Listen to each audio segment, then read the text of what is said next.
Guerrilla cricket. Whoa. Guerrilla cricket.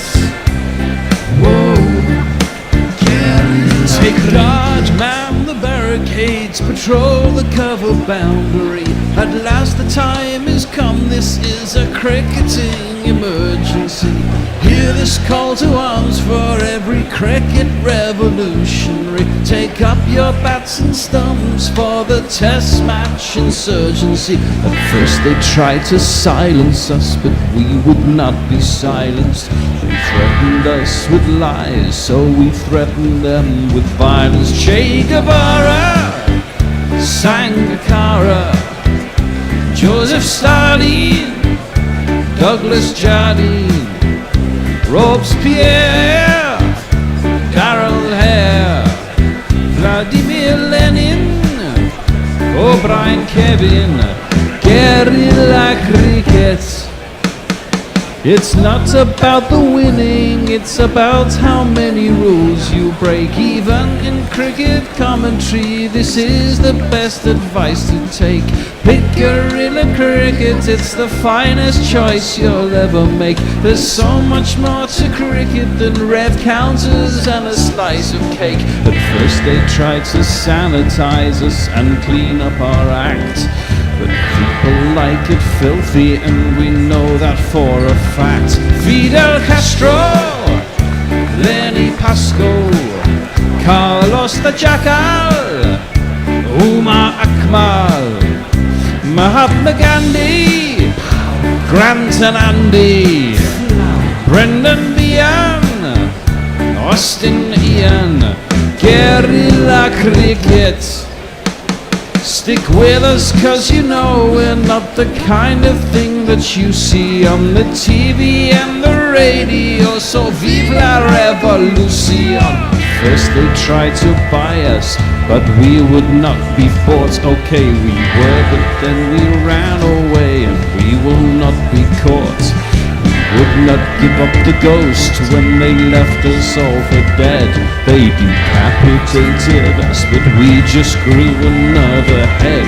Chairman Mao, Jamie Howe, Ho Chi Minh, Asif Din, Václav Havel, Graham Saville, No Surrender, Percy Fender, Che Guevara, Sangakkara, Joseph Stalin, Douglas Jardine, Robespierre, Darrell Hare, Vladimir Lenin, O'Brien Kevin, guerrilla cricket. A fantastic fight back by England, or a ring-rusty choke by Australia. You could see it either way. In truth, possibly it was a bit of both. 39 needed off 36 balls, 9 wickets in hand and 2 batsmen well set. Australia were cruising. Then the wheels fell off. The world's number 1 T20 side are no clown car though, and you can expect to see power and performance aplenty now they've got a few miles on the clock. England have capacity to match them though. We can expect plenty more thrills and spills before this series is done. Welcome to Guerrilla Cricket and to the second T20 between England and Australia at the Rose Bowl. I'm Tony Bishop, TonyBishop1 on Twitter, and I'm delighted to be in the company of the confectioner of tweets, Nestle Boy. Good afternoon. Hope you're all well. Thank you indeed. And if you look up bear on dictionary.com, funny enough, the first definition is to hold up or support, which is precisely what our own Bear does for just about every single show. So Bear, how are you doing? I'm all right, and I will answer your question. Do I think it's a choke? No, I think England, me and Nestor were talking about that. I think there's a belief in this England side. That World Cup last year has done, well, they always didn't believe that they could do anything. But it's like Man United sides or Australian sides of old. There's just a belief in the side that they can pull anything off. And it doesn't always happen, it's true, but the belief is kind of what counts. And I think Australia kind of know that as well. And that Stokes comeback last year in the Ashes when we were dead and buried. All these things annoy Australians and make me feel very, very happy. Well, there were so many talking points coming out of Friday night. I mean, one that I know our Australian friends are probably very focused on is that middle order finishing position or finisher position, as indeed are England to a certain extent. Australia, for batting position numbers 5 to 7, have actually got the lowest T20 strike rate of any of the top 10 T20 playing nations, at just over 111. So whilst they're rock solid at the top, I mean, when you look at that top 3, goodness me, Finch, Warner, Smith. But when you get down to number 5, really pushing on, accelerating, or seeing Australia over the line, is not quite such a strong sweep for them. And they seem very committed to Marcus Stoinis. So what do we think about that, chaps? Well, Marcus Stoinis is a big hitter. But he normally opens. Well, yeah, I mean, Alex Carey is also a big hitter. It's interesting you say that about strike rates. I mean, I guess you could drop Maxwell down a place or so. I mean, he's definitely a finisher. I mean, I got to say, I was another thing I was talking about, Nesta, but I didn't really watch the game on Friday. I was kind of following it on the text. And until the last over and a half, because I mean, I thought 160 probably wasn't enough. You know, it's a score that you can defend. I mean, it's 8 and over. Also, par for the Rose Bowl. If you look at all the T20s that have been played at the Rose Bowl, I think the par's 161 with the first innings. So whilst we all agree with you with England haven't got enough here, but when you look back historically at the ground, it was pretty much actually on the money. Well, I mean, it is a defendable total. I mean, 8 and over for 20 overs, even if you've got 10 batsmen, it's never easy. And that thing I was talking about the other day, you get the wickets at the right time and it scums everything up. And you can be, and they were cruising. But the problem is, when you lose a wicket, I mean, they were going along at about 8 and over, weren't they, on the chase? So they were up with the chase. But then you lose a wicket and you get 3 dot balls, and suddenly, with 4 overs to go, suddenly things can change really quickly, and then people start to panic. What we probably should do, by the way, is just talk about team and toss. Nestles, you were about to say something there. Mark has something to say about all this. Right. I mean, he's unlikely to be around much longer. Fuck off, Warner. Fuck you, Piggy. Something sandpaper. # drop brute. So that kind of sums up the more sort of nuanced technical side of things that went on the other day, I believe. I also like the idea that our first tweet of the day sets a suitably high bar for whatever. It's Mog. Of course we should give you team and toss news, which isn't that much really. The toss was won by Australia. This time they've decided to bat first, maybe looking to disrupt England's rhythm from Friday. Who knows? They're going to bat first, and the teams on both sides are as changed and as you were from Friday. So I won't run through them now. It will all unfold. If you were with us on Friday, you'll know. If you've read a newspaper or gone to CFAX or had your local paper delivered by carrier pigeon or whatever it is, you'll know who was there on Friday, and it's going to be the same again today. Is hot mic working, Bear? That's a good point. You see, so many things to fucking remember. I made it live yet. We're wrong. If you hold on a minute, he's going to get it working for you. While we figure out that, it's now the live. Participants are heading to the middle. We've got a few grey lumpy skies, haven't we, over Southampton today. I don't think rain is forecast though, but it doesn't look a day for your parasol. But there it is. We're looking at the two teams, but as I say, there are no changes. Bear, do you want to get ahead of the game and jingle up the openers? I can jingle up some openers. We have this man. He's quite good with a bat. He's got a stupid star. He's short and he's fat. He's got a stupid star. He's a mix of a twat. He's got a stupid star. David Warner's got a stupid star. We have this man.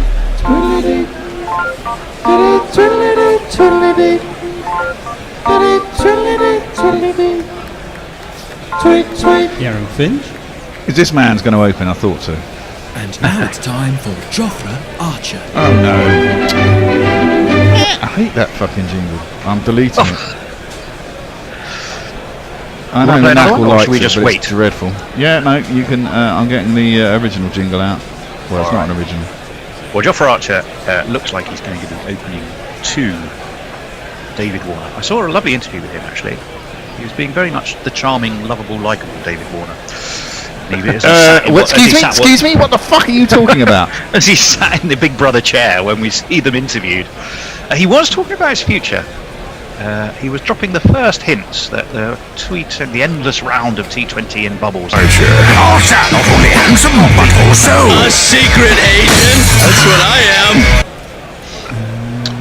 Jofra Archer it is. Time for Jofra And he Archer. carry on where he finished. Sorry. This is outside of off stump, as we're hearing a whole range of different jingles in our ears, including the original Archer's jingle. But it's through, past Warner, into the gloves of the wicketkeeper, and there is no run. Bear, have you sorted out what jingle you are playing now? Oh, yeah, I've played several, but I want this one.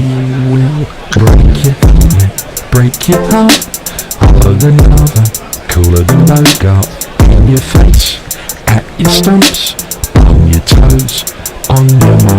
Well, there it was. So Archer's going to be in again. Oh, and that one climbs, and Warner has to lean back and pull his bat out of the way. He's got a big grin on his face underneath the famous moustache of his. It's a bit of a semi-moustache now at the moment. It looks more like a bit of designer stubble that's just been allowed to grow a bit rather than a serious moustache at the moment. But it smacks into the gloves of Joss Butler, and that there was pretty sharp from Jofra, wasn't it? Yep, they were both bowling at 90 miles an hour, him and Woody the other day. And I've just got to go and sync Hot Mic with the TV next door. We'll let you go away and sync. As Archer's going to be in again, right arm over. That one's through. There's a big shout. They think they've got the man. They have. Warner's gone early. He's caught behind. I don't think there's going to be an. He thinks it's his arm.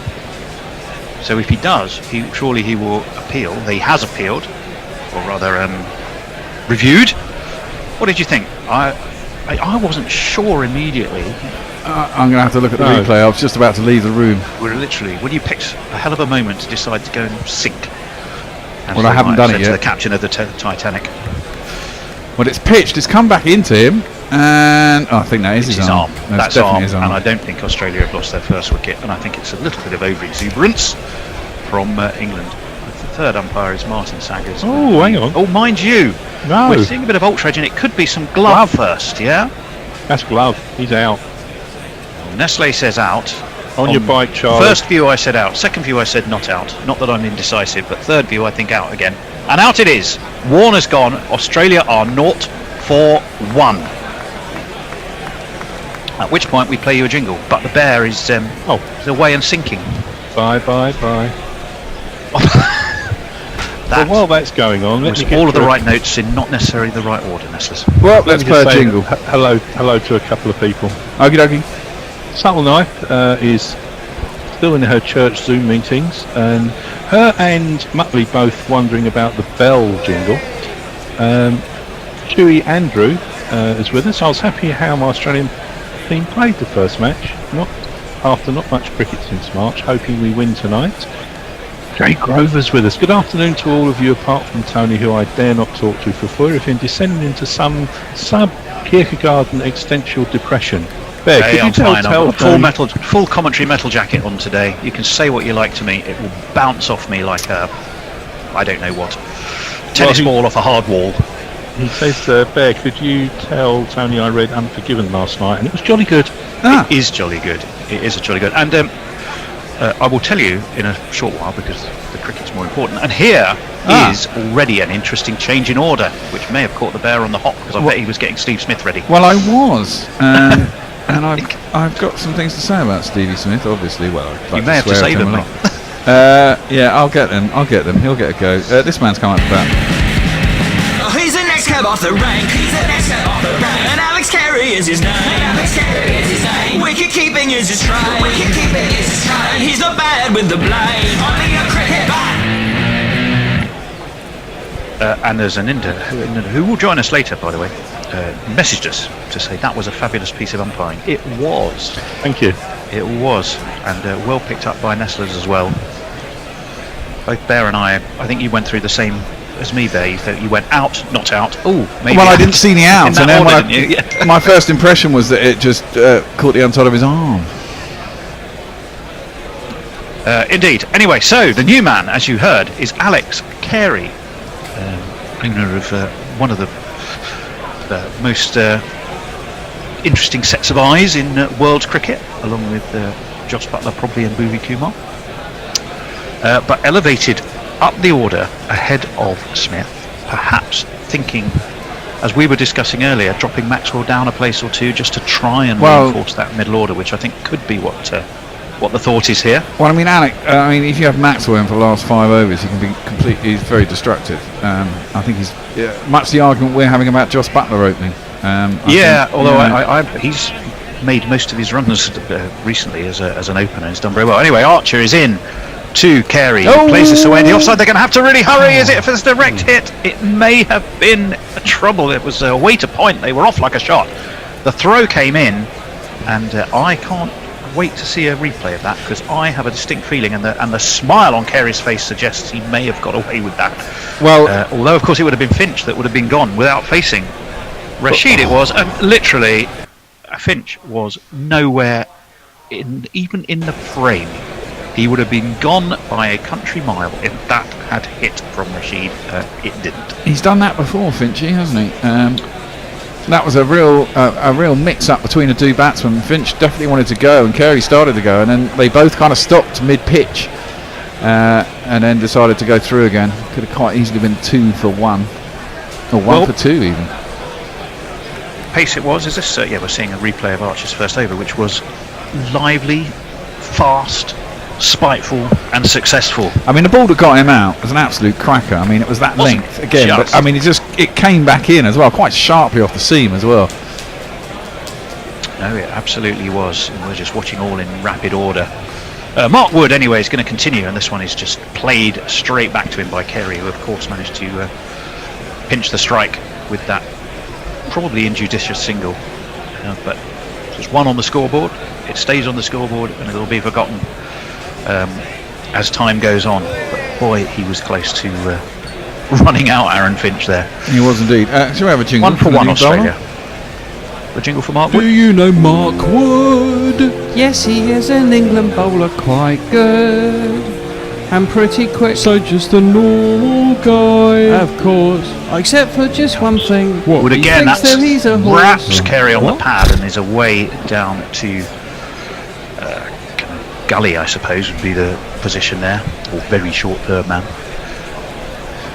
We shall see. We're looking at the run out. Yes, potential. We're looking again at that run out. Beg your pardon, it was Moeen Ali who put in the throw, and well, as we said, only needed to tickle the stumps, and it would have been none for 2. As it is, it's 1 for 1, which you'd hardly call a healthy start, but at least it's not. At least it's not none for 2. Wood's going to be in again, bowling 2.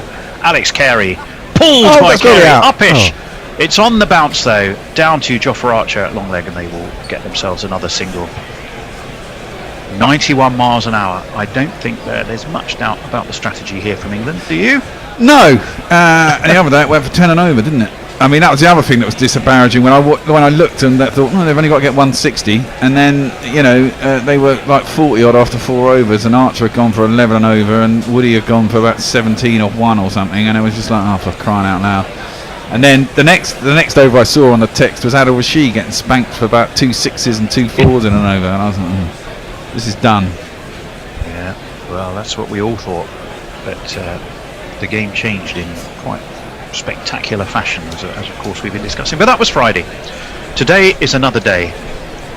It's an afternoon game, not an evening game, and the one thing you can say is both teams, of course, are exactly the same. England have a slip in place. Wood is in.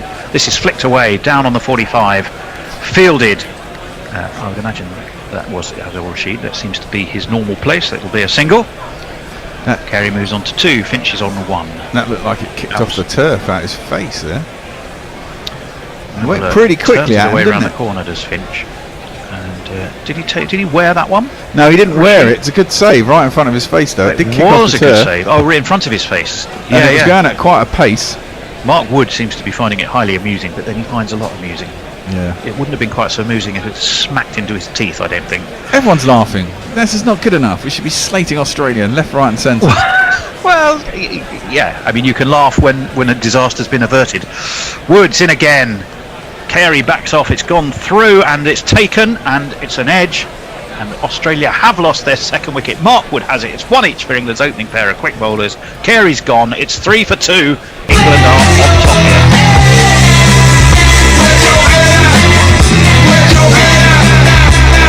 Well, that's just poor, isn't it? He's tried to give himself some room. You know, I know it's the power play, but you've lost Davey Warner, who's, you know, your big scorer in the last game. You've come out, been elevated up there to do something. I don't know, you've got to pinch hit and everything. I mean, it's kind of a length ball that he's just flapped at. And not particularly good. You want some tweets while we're go on. We're just waiting? Silvery Beams, Chris is with us. Snuck away from other parents at a boys under 12 game to listen in. Far more entertaining option. Jay Grover's giving proper respect to the bear for getting rid of the Archers jingle. Jen Rowe is with us. Hello, Jen Rowe. Hello, Charming, lovely people. Hello. The jingles of the bearing of an 81 Toyota Tercel with the windows down and the system up. And your YouTube comments are gone, but everything else is grand. And Harry Atkinson has just settled into the garden chair, had to jump up for a wicket. Well, that's the day's exercise sorted. We may have to jump up a second time now. If England keep this up, you'll be up and down like, I don't know a polite analogy, so I'd best keep it Up and down like a thing that goes up and down. Well, indeed. A yo-yo. Yo-yo, that's polite, isn't it? Well, the next man in is this man. Inevitable. You know Steve Smith's inevitable. He treats the fielders like they're not really there. He hits the ball in the air across the boundary line. Driven straight to cover by Steve Smith, whose jingle we were enjoying. The inevitable Steve Smith. Yeah. Inevitable Steve Smith. Well, here's something. Well, maybe it's not controversial, but I mean, this whole talk about Root not being in the T20 side. I think Smith is very much like in the Root mould as a T20 player. Not a big six hitter. Hits a lot of fours. Works it around the field incredibly well. That's exactly what Root does. 30. That's not bad for a T20. Well, I don't know what Root's averages in T20, but I think it's pretty good. I mean, everyone talks about strike rate, but certain times you do need a player who can rumble along at 130, 140 and keep an innings together, as long as people around them can hit. I mean, both players are the type of players who can hit 360 around the ground, which is also another big feature of being a T20 player. You know, Rooty will lap people at 90 miles an hour, get it very fine to fine leg. That's fine. It doesn't have to be a six every time. They're very nice, but if I get 5 fours in an over, and if I'm swinging and I get 1 6 and 3 singles, I'd rather have 5 bloody fours. Thank you very much. I just find some of this chat quite irritating. Well, there you are. It's Jofra Archer who is continuing, and that one beats the outside edge of a little prod from Finch away outside of off stump. Well bowled again by Jofra. Be interesting to see how quick that one went through. Did it get some movement off the surface as well? Yeah, it did. It just moved away, didn't it, from the prod? And then it went back. That was not a great shot. It wasn't, was it? It was pretty tentative. Feet were a little bit rooted, weren't they? You two guys are a little bit quiet in my ears. Can you turn yourselves up at your ends? I can certainly try. Hold on. Is that any better? Not really. Hopefully we're right. This one's pulled up-ish. Has it got enough? Oh yes, it has. It's all the way down in front of the hotel for 6.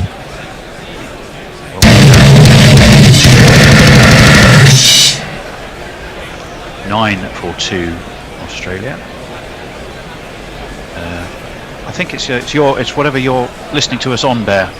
We're getting messages to say everything else is tickety-boo.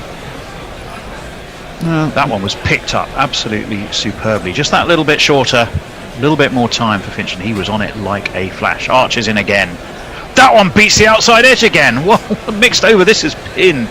One that beat him all ends up. One that was caned for 6 over square leg, and then another one that jagged away and beat Finch all ends up.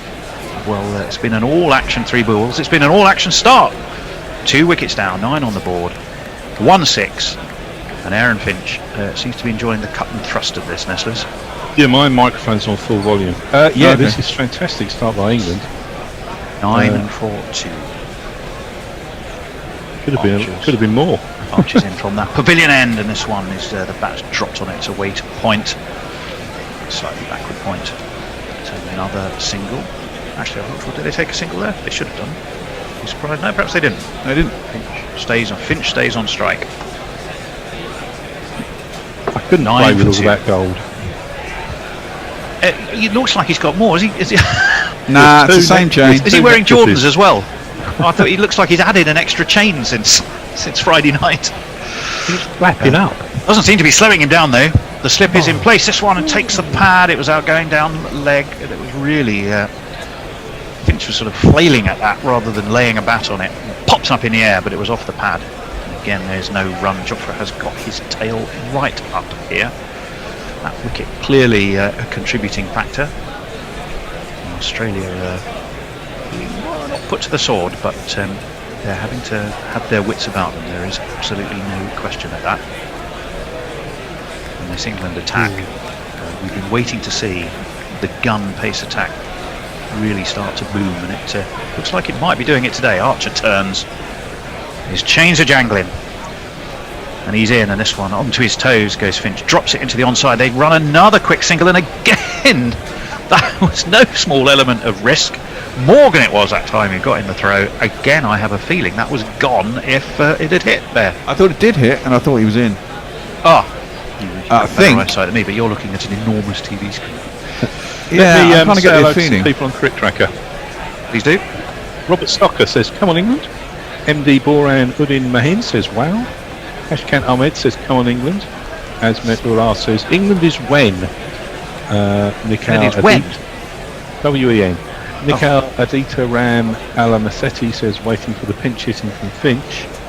And Shamsuddin Shazad Stal Tovori. Sounds like he's half Italian. Australia favourite. Wayne Cool says, "Hurricane Archer all the way." Wood again. Away to cover. No run by Finch. 91 miles an hour. Yeah, I don't think there is any question of pace off here. I think this is all about make them hop. And Wood has bitten the dust. Not for the first time in his career, and I'm sure not the last. He was so keen to put that little extra ounce of effort into that. He flung himself off his feet. One day he's going to do himself a serious damage doing that, but it looks like it's not today. Thank I think he's already done it several times. Yeah, well, he has. He's in again. That one has Finch onto the back foot, right in stump, probably about 3/4 of the way up middle stump if he hadn't laid a bat on that. He was down again then.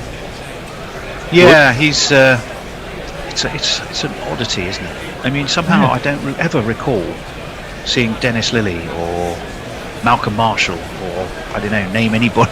No, Fred Truman. Not many kind of them of flinging at all. himself off their feet and ending up with their face in the dirt. I just don't. I remember Phil de Freitas vomiting when he ran up to the wicket. Well, Wood's going to be in again. Let's see if he can stay on his feet this time. That's wide and outside of off stump and edged past the slip. There's a man at third man, but he's not going to get there, and it's slightly edgy, but nonetheless effective 4 from Aaron Finch. It's Nissan She. It's Nissan She. I'll take that back, actually. Maybe it was, but I think he was looking for the drive, wasn't he? He was looking for the drive through extra cover, and he ended up. Well, David Warner's on the exercise bike now, which he could probably stay there until Australia back, because he hasn't spent a lot of time at the crease. Next to him, Justin Lang, and beyond him, the much discussed Marcus Stoinis. This one is cut away, but straight to cover, and it's not a catch, surely. No. I was going to say, my heart was in my mouth then, from an Australian perspective. It was very uppish and just fell short of that cover fielder. Wow, that was probably 2-3 inches short. Certainly didn't have control over it. Catch it, you silly wonker. 14 for 2. We're in the 4th over. 2 deliveries left of that. It's being bowled by champion the Wonder Horse, AK Mark Wood. That one is inside edged. Again, Finch was looking for the cover drive and he ended up with one that went to long leg. But it beat the man on the 45 and smacked its way into the boundary sponge for one of these. 1, 2, 3, 4. It could also have rearranged his furniture on the way through, to be honest. Mark Wood is running his fingers through his mane, and he might as well do that, because it's gone for 4. It could easily have been 3 down for Australia, but it wasn't, and Australia have moved on to 18 for 2. They will be glad to have ridden their luck. That's the second time today you could say they've done that. Well, I would count that run out as the first one.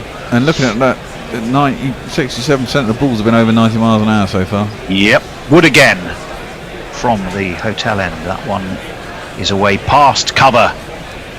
Abdul Rashid is chasing after it for all he's worth. And they will get a single. Don't take 2 actually. 24-2.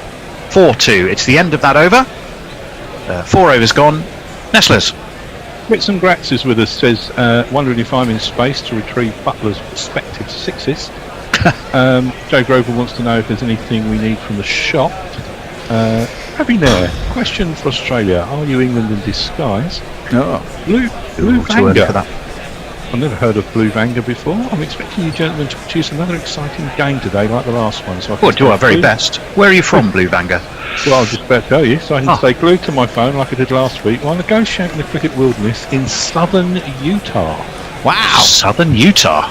Wow, fantastic. Monument Valley's in Utah, isn't it? Am I right? Yeah. Geographically? Thought so. Yeah, I've been to Monument Valley. It is absolutely incredible. And of course Trump wants his on the fucking thing as well, doesn't he? Anyway. Change of bowling, Bear. Yep, I got that. It's gonna be... Where is he? Here he is. He's not South African, but let Tom Curran. He'll have to bowl with tight control, or else to score some more. Short, pulled. It's away to mid-wicket. Is it going to beat the man there? It does. It was a despairing dive. Got 1, possibly 2 hands to it. But it's young Banton. And despairing it was because he despaired as it smacked into the rope for 4 runs. 2 + 2 is on man. 2 + 2 is on man. Yeah, that's actually... I think he should have stopped that. That's pretty poor fielding. You're a hard taskmaster there. No, I'm not. He's a professional cricketer. He got his hands He on got it. round there, exactly. Curran in again. And that one's a better ball. It's just a little fuller perhaps. Still got up a fair bit. Only 80 miles an hour, but it seemed to hurry Steve Smith, who goes through his predictable repertoire of pitches, flicks, ticks and gurns, adjusting the pad, bat on the shoulder. Curious array of facial expressions, but who are we to criticise? A, it's entertaining, and B, it is jolly effective most of the time. Curran in again. Oh, and that one is left by Smith as that reared up and moved away. And that one wasn't an involuntary tick. That was a sort of little flick of the head by Smith in acknowledgement of what was actually a terrific delivery. That was absolutely cracking ball. It went quite sharply off the seam. Didn't it? Beat the outside edge genuinely. And as if to prove your point, completely choreographed with your comment, Steve Smith moves his hand just to show precisely what the ball did do. So Curran will be encouraged by that. Bowling to arguably certainly one of the best batsmen in the world. And this one's high lifted. I think that's got all of what it needs. It does. It's 6 to mid-wicket. Only just though. Can't bowl half trackers to Stevie Smith. No, you can't. I think you're right there. Banton was sort of temporarily interested. It wasn't one that smacked into those empty seats. Well, he just cleared the boundary, and the boundary's in. 10 yards? It is. You're right. You are right in this instance. No doubt about that. Has Smith got as many ticks as Rafa Nadal, do we think? I don't watch Rafa Nadal as much as you do, so I take your word for it. Anyway, a tick and a gurn. He stands ready, and that one's... well, he was looking to work that probably to square leg. And it just ended up bumbling its way back to Tom Curran, who's gone for 10 off the 5 balls, but any dot ball he'll take against Smith. We're just looking at a replay of that. It was absolutely picked up off leg, hauled down to deep mid-wicket quite splendidly by Steve Smith. When Nadal sits down at the changeover, he has to have his water bottles, 3 of them, set up in a particular way. In comes Curran, full. Dropped the bat on it. That's got to be out. Swift single. There's a big shot, and I think they've got their man here. England are convinced. Smith was short. What a fantastic piece of fielding. Who was that? Am I right? That was Mark Wood. I'm not sure. It was mid-on. Whoever it was came storming in. I mean, he hit it virtually straight at him. He raced in. We will let you know. 30. It's going to be 30 for 3. Steve Smith doesn't need to wait for any review. We'll talk you through it. He's in. He did have to run to avoid Curran, and yeah, he was probably a good foot short as the ball smacked into that pink stump. And we will not be entertained by Steve Smith today. He was a mile short. He was a mile short. And let's give him a jingle send-off. On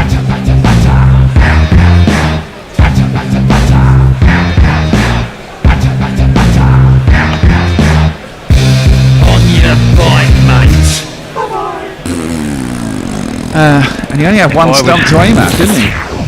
That's the thing. Say, if I was in that Aussie dressing room, I might just give Steve Smith a bit of space for a while. Because I don't think he'd be very happy with himself about that. It was 100% his call, wasn't it? Yeah, it was. And he set off straight away, and you know. Well, the much discussed Marcus Stoinis. Well, there you go. They have decided that Maxwell's the finisher, haven't they? Because they've dropped him down. He's at the moment, the top he is 6. And it is going to be. They begin with A. It's all they? angles. It's this man. All the side wants is a Marcus Stoinis. He's the solution, and all the side wants is a Marcus Stoinis. Yeah. Well, I know from talking to people last year at the World Cup that they do really rate Stoinis. Were you at the World Cup? Yeah, I was about to ask that question. So it was news to me. Anyway, England have. Well, there has, you're right, there been a lot of discussion about Stoinis. He did so well in the Big Bash, and his success and his runs have come more as opener than at that position down the order. In comes Mark Wood, and that one is quick. I'd like to see the pace of that. Stoinis tucked in behind it nicely enough, but I don't think he for a second even had a thought about running. We haven't told you who threw down those stumps. It was Owen Morgan. I think it was Owen Morgan. No, Owen Morgan I think was backing up, wasn't he? No, it was Morgan. No, it was Morgan. No, it was. It was an absolutely fantastic piece of fielding, and he was no doubt in his mind that he'd got his man. Well, there's no doubt in Steve Smith's mind that he was gone either. So well done, Captain Morgan. He's captain fantastic, isn't he? He is. This one is cut straight to point. No, there's no run. We're going to have to change of commentator at the end of this over. Ball by ball debut for the seer, the wise owl, all the way from Singapore, Anindo Dutta. So we're looking forward to that. Stoinis yet to get off the mark. 2 balls he's faced. Aaron Finch, 18 off 13, and all around Aaron Finch has been all kinds of carnage today. Well, 3 types of carnage really. Warner, victim of Archer. Hold that thought. Kerry came in early, he was gone for Wood, and then Smith run out. That one is flicked away down past a sparing dive from Butler, and will go for 4. So Stoinis is off the mark, not Mark Wood's finest piece of work, and nicely just feathered, didn't need more than that. Let the ball do the work, flicked off the thigh. Game effort by Joss Butler, but wasn't able to do anything about it. 34 for 3. We're halfway through the 6th over. Butler looks a bit fed up with himself, but I mean, I don't think he needs to. That would have been some effort to have stopped that. Woods in again. Is he going to stay on his feet? He still has that slip in place. This one is on the drive, and it's through mid-on, and for that I think we'll go all the way. So 2 consecutive 4s for Stoinis. There's not one boy for me, I must have 2 or 3, I need 4. I thought, who's the man who's there at mid-on? Because I thought he could have got that. We'll have a look for you. Oh, he dived over it. He did, and I think it was the same Owen Morgan who just ran someone out, wasn't it? Classic case of 1970s Scottish goalkeeping, I'm afraid, as he seemed to dive right over the top of the wall in the grand manner of Gary Sprake. Latter days. It's the only one we remember. Well, I'm sure I could remember others. And actually, he was a fine keeper. Wood's going to be in again. That one's full, and away to cover. Did they take a single, chaps? No, they didn't. No, they didn't. I didn't think they did. It would have been Another crazy run. I don't think Australia is well placed to be taking foolhardy singles. Anyway, that I think will be me for now. I might be moving into social media duties, and the next voice you hear will be Anindo Dutta. Welcome, Anindo. Good afternoon. Good to be here. Afternoon. Oh no, you know what? There's one more left from Wood. Yeah. We were seeing such a flurry of replays, it completely fooled me. I need to write to Sky and say, don't put replays on until the end of an over. Mark Wood again. This is the last ball of his over. This is pulled. It's pulled to square leg. Would be a single. Owen Ali's the man stationed there. And it's 9 for Stoinis, 18 for Finch, 39 for 3. And after a full start, this time it really will be Anindo Dutta. Thank you, Tony. It's been a bit of start of contrast, right? I mean, the first couple of overs, first 3 overs even seemed like Australia was batting on a cloudy morning at Headingley, and then suddenly Finch goes on the offensive, and it's sort of turned around a bit. I think this is quite a good pair for Australia to make the most of the next few overs, because the power play is gone. Yep, it is, and it's fairly unmistakably in England's favour, I think. Yeah, absolutely. 39 for 3 at the end of 6. Adil Rashid comes in for the 7th over. Very eager to get going. Well, I can imagine he would be. He's been nicely teed up, hasn't he? Yeah. England's pace attack. And he did well in the last match. Eventually, he got caned for one massive over, didn't he? But then he hauled it back. Well, that's a leg spinner for you in T20, right? After a little while, you're just going to make a difference because people don't even look at your hand. True enough. Rashid into Stoinis. Driven nicely, but only to bit off. Job for Archer Returned there. by Archer. Stoinis takes a single. Finch to take a strike to Adil Rashid.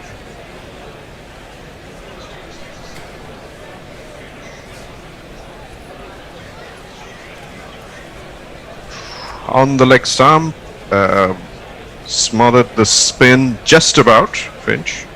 Ball picked up on the off stump. Gave that a little bit more air, didn't he? And seemed a little indeed. bit fuller. Certainly gave Finch something to think about. England still Took had it out that in slip the end. there.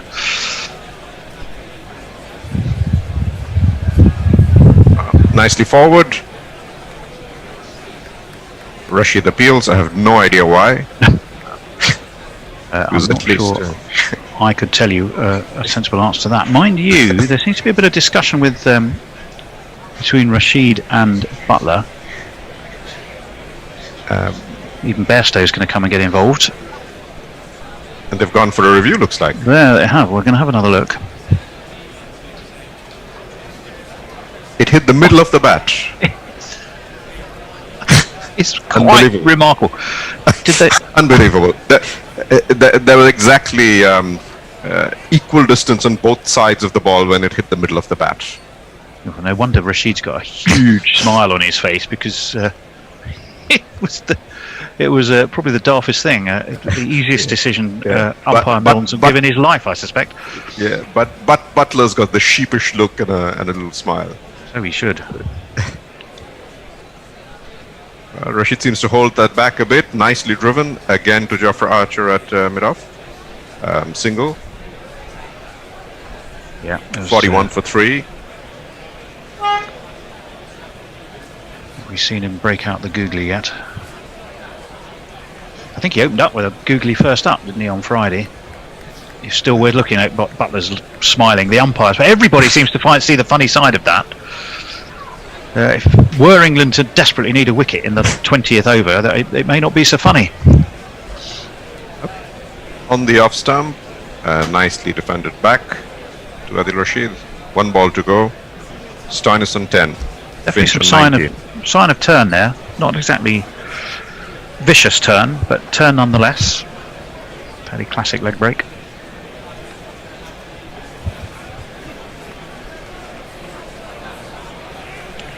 That turns a bit more from the middle to outside the off. Nicely picked up on the offside. 41 for 3, end of Rashid's first over. 2 runs coming from that. I was going to ask necessarily if he wanted to carry on doing tweets, but he's disappeared. So I will carry on. Where did he get to? I will start. Unlike Nadal, I remember that. Evil Scooter says, "Howdy, Gorilla Cricket. Good to finally take some time away from the Tour de France and US Open watching to join you instead. Good to see the Aussies getting stuffed to shade here. Well, early yet, but yeah, they are in a spot of bother." Leah, sorry, I beg your pardon, Leah, the Hanoverian Hun says, "I'm torn between wanting England to do badly so Bear can launch into an epic rant and my hatred for Strayans that stems from experiences with them surrounding the Oktoberfest." Ooh, that sounds rather personal.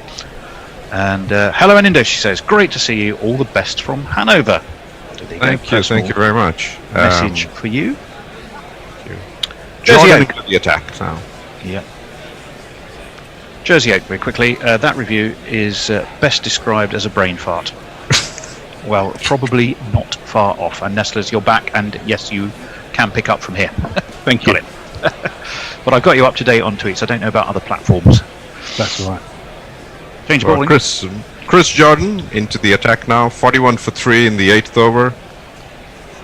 Chris Jordan's back will make him cry. More England caps will soon draw nigh. Or if they don't, then it will seem he'll wish he'd joined the Windies team. Jordan's in. On the off. Single taken to deep point, and Finch goes on to 20. Australia 42 for 3. Well, Yeah. Jake Grover's read your book, Aninda. I'm sorry, Nestlers? Jay Grover has read your book. He also bought his dad a copy, and it said it taught him stuff. Oh, excellent. Thank you. Thank you. 2 copies bought there. Every copy bought is an encouragement. I should be earning some commission here in my nurturing of cricket authors. Absolutely. I'll just leave that thought hanging and in there. Yeah. He can send you. I'll pass the message on to the publishers. Fair enough. Chris Jordan's in again. And he is dispatched to the mid-wicket fence, over the mid-wicket fence for 6 by Marcus Stoinis.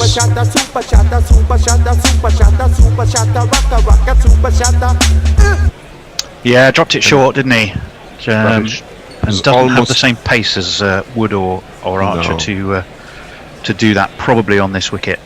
Almost an exact replica of the 6 that Steve Smith hit a little while ago. Let's hope he doesn't end the same way. Well, yeah, that was a bit of a rush of blood from Smith. He was uncharacteristic almost. Maybe there are just these shades of rustiness because that just coming seems back sort after of a while. out of character. Yeah, March the 15th or something, I think. That came up a bit quicker than Stoinis thought. Back to the bowler. He was a bit uncomfortable when the ball kicked up. Yeah, I think he'd learnt there. Just gave it just a bit fuller, but still found a little bit of lift off the pitch and did hurry the batsman a wee bit. But these two are starting to look a little more comfortable. I say starting with some caution, but starting to look more comfortable. Jordan into Stoinis. Outside the off stump, cut hard, but only to the fielder about 10 feet from Stoinis. I mean, Morgan again, not for the first time, really covering himself in very well fielded glory. indeed. Jumped up to his left and stopped the ball. Wonderful He is. feeling. Yeah, if he's Captain Fantastic, who's the brown dirt cowboy? To paraphrase a Elton John album of the 70s. 48 for 3. Jordan comes in again. On the leg stump and played through mid-wicket, but only halfway to the fence. Gets a single. Australia's 50 is up 50 for 3. Stoinis 18 not out. Finch on 20. 1 ball to go in the over from Chris Jordan. I've said this before about fielding, and when a team is up in the field and everyone's like running around, picking the ball up, buzzing it in, and I think Morgan leads by example with that, and I think it makes a big difference. He's got such a calm head, but he can be so busy and so agile at the same time. He is impressive. Oh, Jordan in. This is hiked, is the best description I can give. Over mid off, only for a single. Jofra Archer picks up the ball. End of the 8th over. 52 for 3. Stoinis on 20. Finch on 20. Well, it's gone from bad to worse for the Ferrari team at the Italian Grand Prix. With Vettel out, Leclerc has just driven it into the wall. So they won't be happy in Italy. Rennie Keita, as a gesture towards BLM, I'm rooting for the side that has more minority players. Let's see, it's close, but England edge it by 4 players. Tony is my go-to guy for cricket books, says Jay Grover. I love Tony, please don't top your son. He has never steered my wrong. Also, Nestor's read the full tweet. I make constructive criticism. Yeah, you know, I have got a small message for Jay. I'll do it after this ball. Adil Rashid in for the 9th over and his second. Wide outside the off stump. Again, hiked to the leg side. Stoinis decides against the second run. Thankfully, because I don't think they were going to make it. 53 for 3. That message was that I wrote 3 or 4 tweets today, and every one I consciously didn't put put exclamation marks in. That's the effect he's had on me. Rashid comes in wide outside the off stump, full toss, driven through the offside, fielded by Jordan, I think it is. 54 for 3. Sorry, I'm just having a laugh here at the Grand Prix. They've stopped the race because they couldn't get the car out of the crash barrier. Well, hopefully whoever was in the crash barrier is all right. Oh no, he walked away. Little bit of damage here, rather worryingly for England, to Owen Morgan's hand by the looks of it, Anindo. No. Yeah, Morgan's right hand looks like. Yeah, he just got a bit of the ball as it went. Oh, he's broken his finger. Oh, that's horrible. Oh, he has. Oh, he has. That looks terrible. And now they've got to do that thing which they say, right, just 1, 2, and then they do it on the second one instead of the third one and snap it back. Oh, youch! But surely he won't stay on after. Exactly. I was just thinking he shouldn't be hanging on the field after, with the finger looking like that. In Dublin, he's tough. I remember fielding once in a game, and I saw someone get a compound fracture where the bone was sticking its way out. Oh. It was really, really nasty. I've broken virtually all my fingers playing cricket in some form or other. They're all gnarled and useless.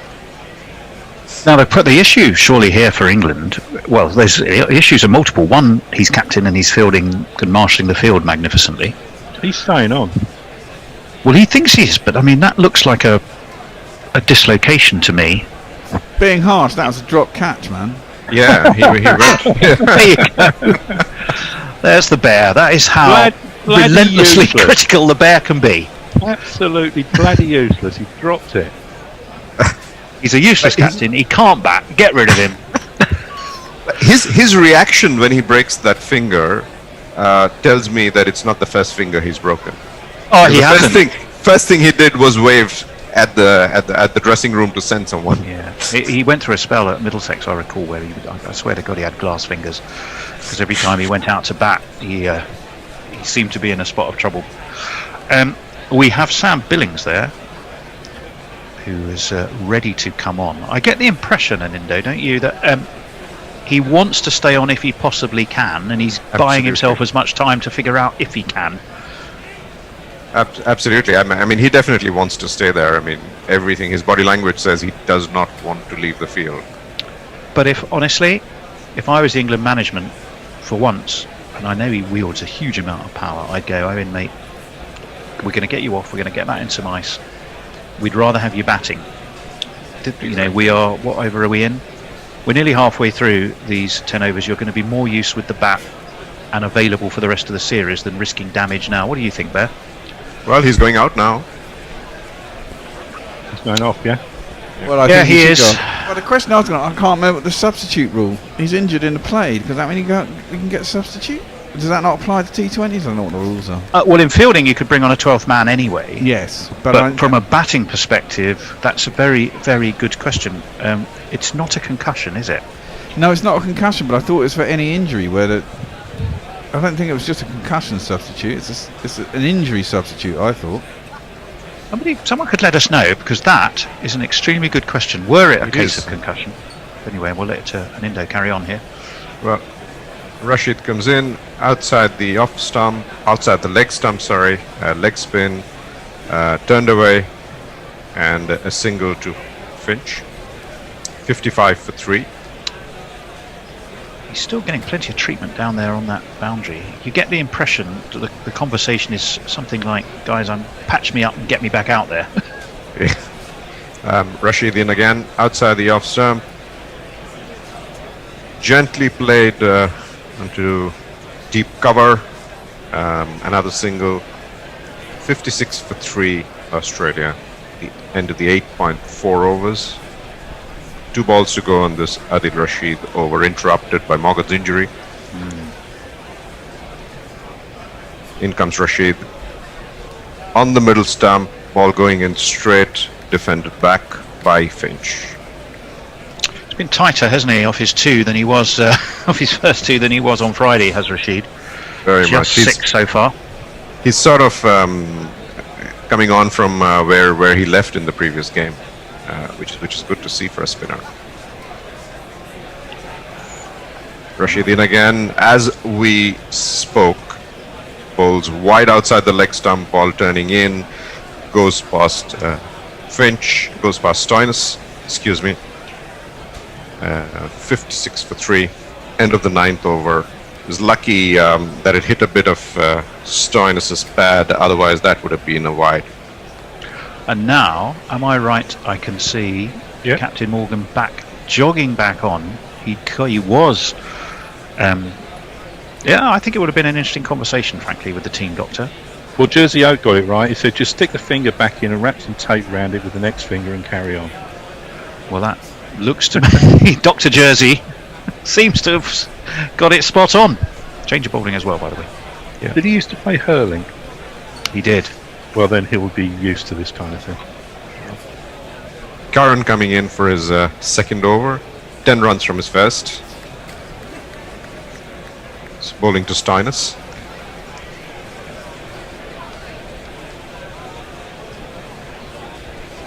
On the middle and leg, driven to mid-on, and Stoinis takes a single. Yeah, 57 for 3. Curran, obviously not as quick as, probably not as quick as Jordan even, is he? No, he's probably a bit quicker than his brother, though. Yeah, they seem to have very much fallen into a rhythm of Sam for longer form and Tom for shorter form. Yeah. Curran in again. That should be a wide, was it? I think. Yeah. Had a flap at it, did Aaron Finch. Yeah, but not given. 57 for 3. Did he lay some bat on it then? Because to me that looked like it was well down leg. So he must have got something on it. Yeah. You need to see a replay for that. Curran comes in again. Finch. On the leg stump, and this time it's driven, but only as far as deep mid-on, and that's a single. 58 for 3. Finch and Stoinis going neck to neck on 23.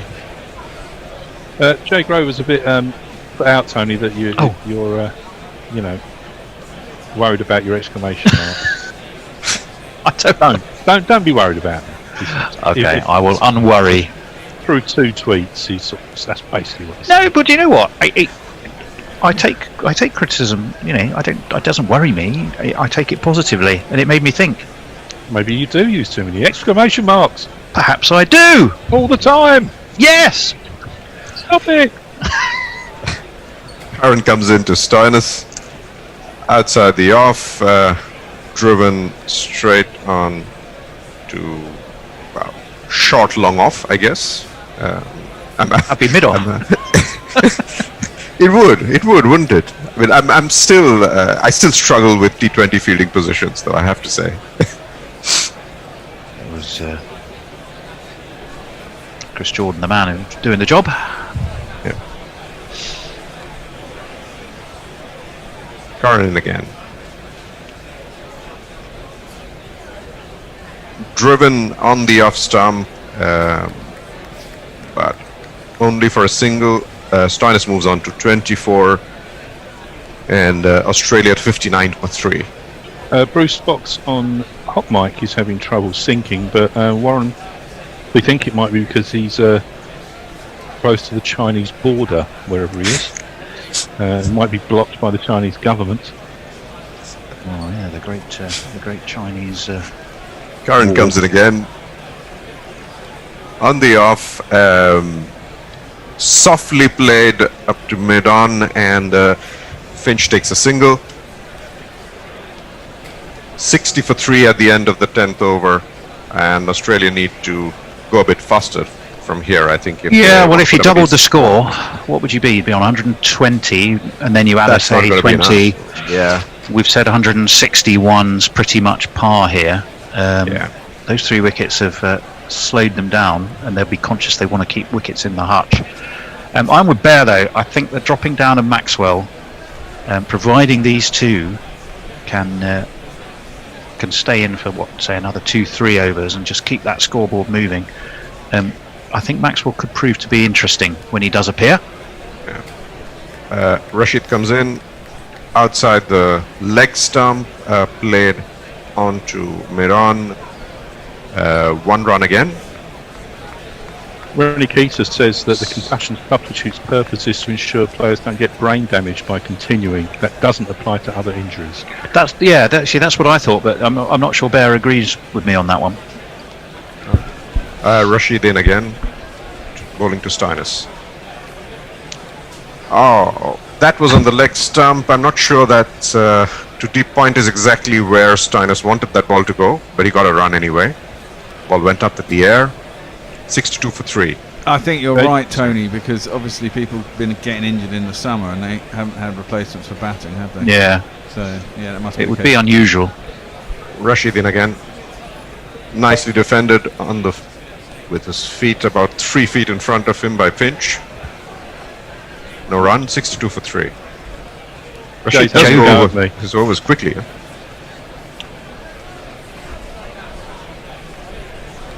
Well, Rashid in for the 4th time in this over.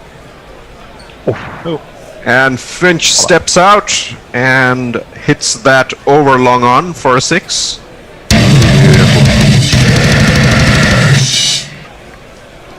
That was a classic golf shot, wasn't it? It was, and there you go.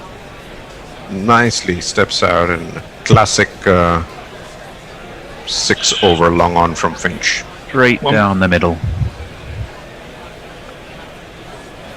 Rashid in for the last time in this over, and that's played square of the wicket for a single by Finch. 69 for 3. I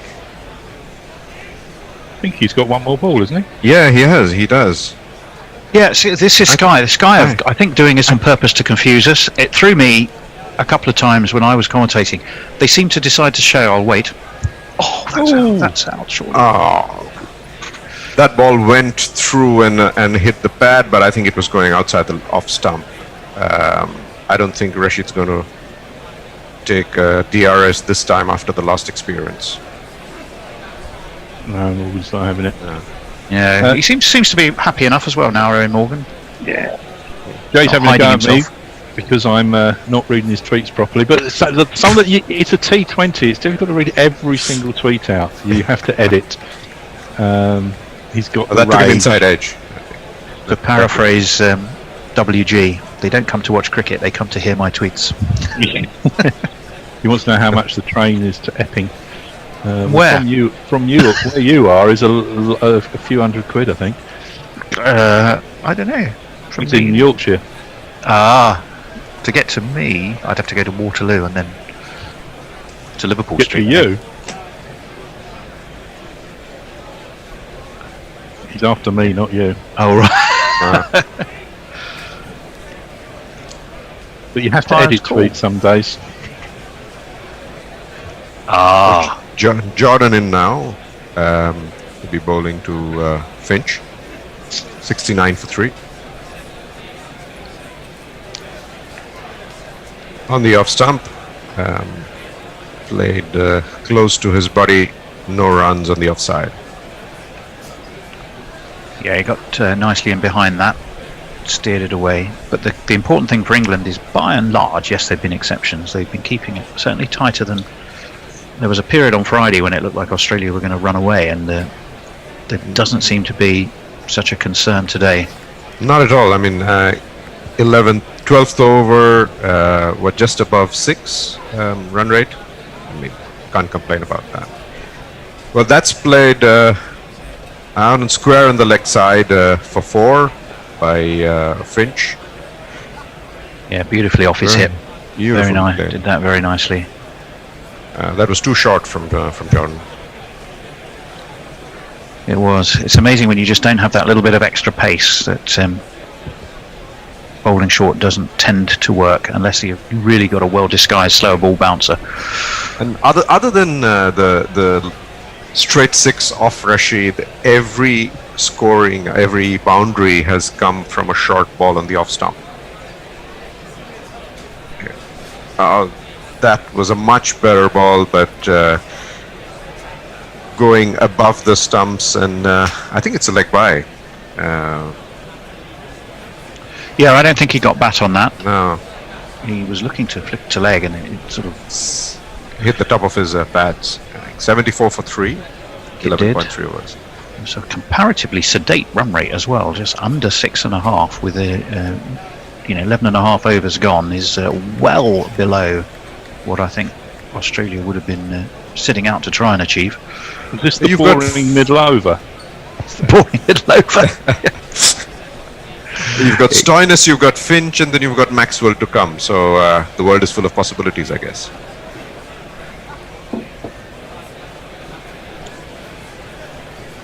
Jordan comes into Stoinis. It's at the off stump, hit to deep mid-on for a single. 75 for 3. Finch on 36, Stoinis on 26. Yeah, way too long on again. Australia will be relatively happy at the moment. These two have sort of steadied the ship. Yeah, in a They way. needed Yeah, this is true. They need to be getting a move on, or getting out and making way for Maxwell. One of the two. Yeah. Jordan into Finch again. And Finch hikes that to the leg side, gets down on his knees. That wasn't particularly short, but it goes to the square leg fence anyway.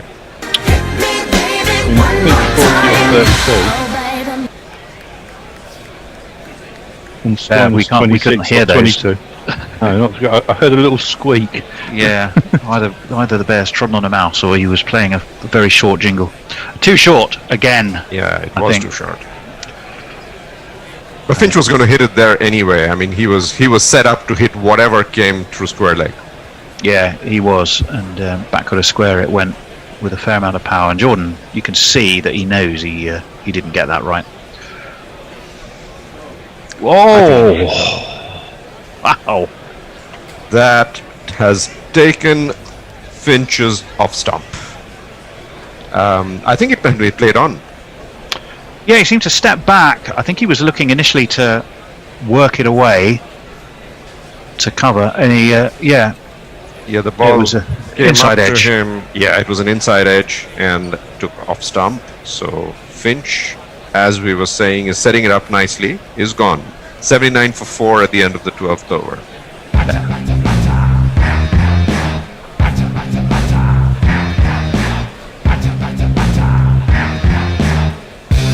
On your bike, mate.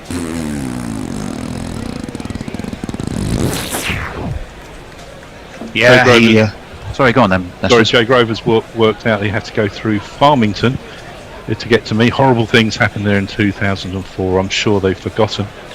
And Subtle Knife is finally with us after 2 hours. Service plus AGM. At last I can join you. Well, welcome aboard. And Josie Oak says this is getting away from England. Well, it wasn't. It may have been ever so briefly, but I think finally the stop was put to that by Chris Glenn Jordan. Maxwell in. And with the local GC News, Glenn Maxwell's comeback. Don't call it a comeback. He's been here for years. Respect took him mental health with your peers. Bowlers' tears rain down like a monsoon. Watch another 6 go boom. Well, Rashid comes in and gets hit for a straight 6 over long off by Stoinis. Welcome, mate. 85 for 4. Yeah, I was looking to see. Rashid looks a bit dazed though with that one. The leg break, wasn't it? Yeah, But, leg break just outside the off. Easy pickings for Also Stoinis. hit with the spin. That was the crucial thing, which is why it went up over long off. Second one from Rashid, full toss on the off stump, driven down to long off for a 6 for a single by Stoinis. Yeah, it's like I'm expecting him to hit a 6 every ball now. Well, they know they've got to get a move on, and they're clearly going to. But the fact that was a leg break did the job very nicely. It just helped him to play that. It was either going to be straight or straightish over long off, or it was going to be over extra cover. But he was certainly playing it with the spin. Rashid in again, and that was a googly first up to Glenn Maxwell. Hit the top of his pads, but very high indeed.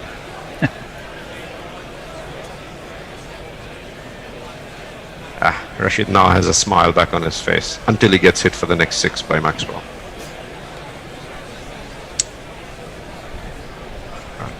Rashid comes in on the leg stump, quietly played by Maxwell, takes a single on the leg side. Maxwell's first runs, 87 for 4 Australia. Gave him something to think about that first ball, didn't it? It was well bowled by Rashid again, just mixing up, dropping those googlies in as he tends to do, giving it plenty of air. Rashid in wide outside the off stump to Stoinis, who hits it up in the air, but gets it halfway to the fence, and 2 runs for Stoinis. 89 for 4. One more ball from Rashid. And, Judged that well. Stoinis again. You know, I think he realised he wasn't looking to get that to the fence. He knew exactly where the field was, and he just dropped it into the vacant spot. Yeah, and two was about the right number there. Oh, whoa! Would you believe it? Rashid does it again. So when Finch was looking great, he got Finch. Stoinis was looking great, he got Stoinis. Rashid is doing his little trick again. Yeah, it was a strange shot from Stoinis. It was a classic leg break. There was a man at slip, and he just seemed to just fend it straight there, didn't he? It was very well taken. Yeah. But it was a sort of bit of a half-hearted little prod, really. Anyway, he's gone. 89 for 5 Australia at the end of the 13th over, and back in trouble. And we're going to have a change, and it's going to be the bear. By the time that I do, you'll be gone. Yeah, well, that's a shame for Australia. Good if you're England. Bad for my bet. I went over 155, but I thought, well, it's still possible. I thought Max will come out and take it to the end. But with Ash Nagar in now, I mean, I know he's a half-decent T20 player, but they may well be lucky to get to 150 here. Let's give him a jingle as he walks to the crease. The man coming out is this man. Ashton Agar, can he tweak it? Ashton Agar, no, he can't. And England are bringing Woody back into the attack. We'll give him a jingle after his first ball. He's up to the crease. He's only got one left. It's on the off stump, worked into the leg side by Maxwell. Out to Chris Jordan, who's just inside the circle at mid-on. And there's no run. Where do you reckon they'll get to? But this is going to be tough now for them, right? Yeah. You got 2 new batsmen at the crease, 90 for 5. Your run rate's not great. It's going to be very, very uphill task from here. It's going to be very difficult from here. Well, this is it. I mean, we were arguing at the beginning of the game whether Maxwell, the question that Australia have with Maxwell, England have with Butler. I mean, they're both good finishers. Maxwell is probably rightly down at the end here. He's the kind of guy who can really sort of score out from nowhere. Ashnagar defends his first ball back to Woody, who palms it off to cover, and there's no run. Well, he's done that often enough. The question is, will he be able to? Well, the good thing is he's got 6+ overs to get there, so he can afford to sit around and get used to it for another few balls. Yeah, 1 or 2. I mean, you don't get a lot of time, do you? But I mean, this is it. No. 7 overs, including this one. Agar can hit a long ball, but again, it's only 7 overs, isn't it? It's clumped out to, I think it's Moeen Ali out there on the cover boundary. And there is no run. I mean, that's the kind of thing with T20. You just got to get lucky for a few overs and you can get yourself a big score. Yeah, and Maxwell's sort of used to this. I mean, whether he plays IPL, whether he's playing anything else, he doesn't get so many overs anyway. I mean, given the role that he has. Exactly. So, I mean, his role is what he's come out here to do now, which is finish an innings off. And if you get a bit longer, I mean, he's got 3 international T20 hundreds. That's a pretty good guy. Strike rate of 160. He's played 67 matches and a heap of IPL. Works that one into the leg side. Out through vacant mid-wicket. And there's a man coming off the fence. And is a single. He can be a devastating batsman. I mean, I've seen him play some innings where, I didn't even believe that you could hit like that. No. I mean, he is a fantastic limited overs player. And I don't know what goes on in Australia. He's in, he's out, he's in. I mean, I guess I don't follow domestic cricket in Australia, so some people say he's out of form when he doesn't get picked. But for me, he's in a T20 international side for Australia. He starts every time.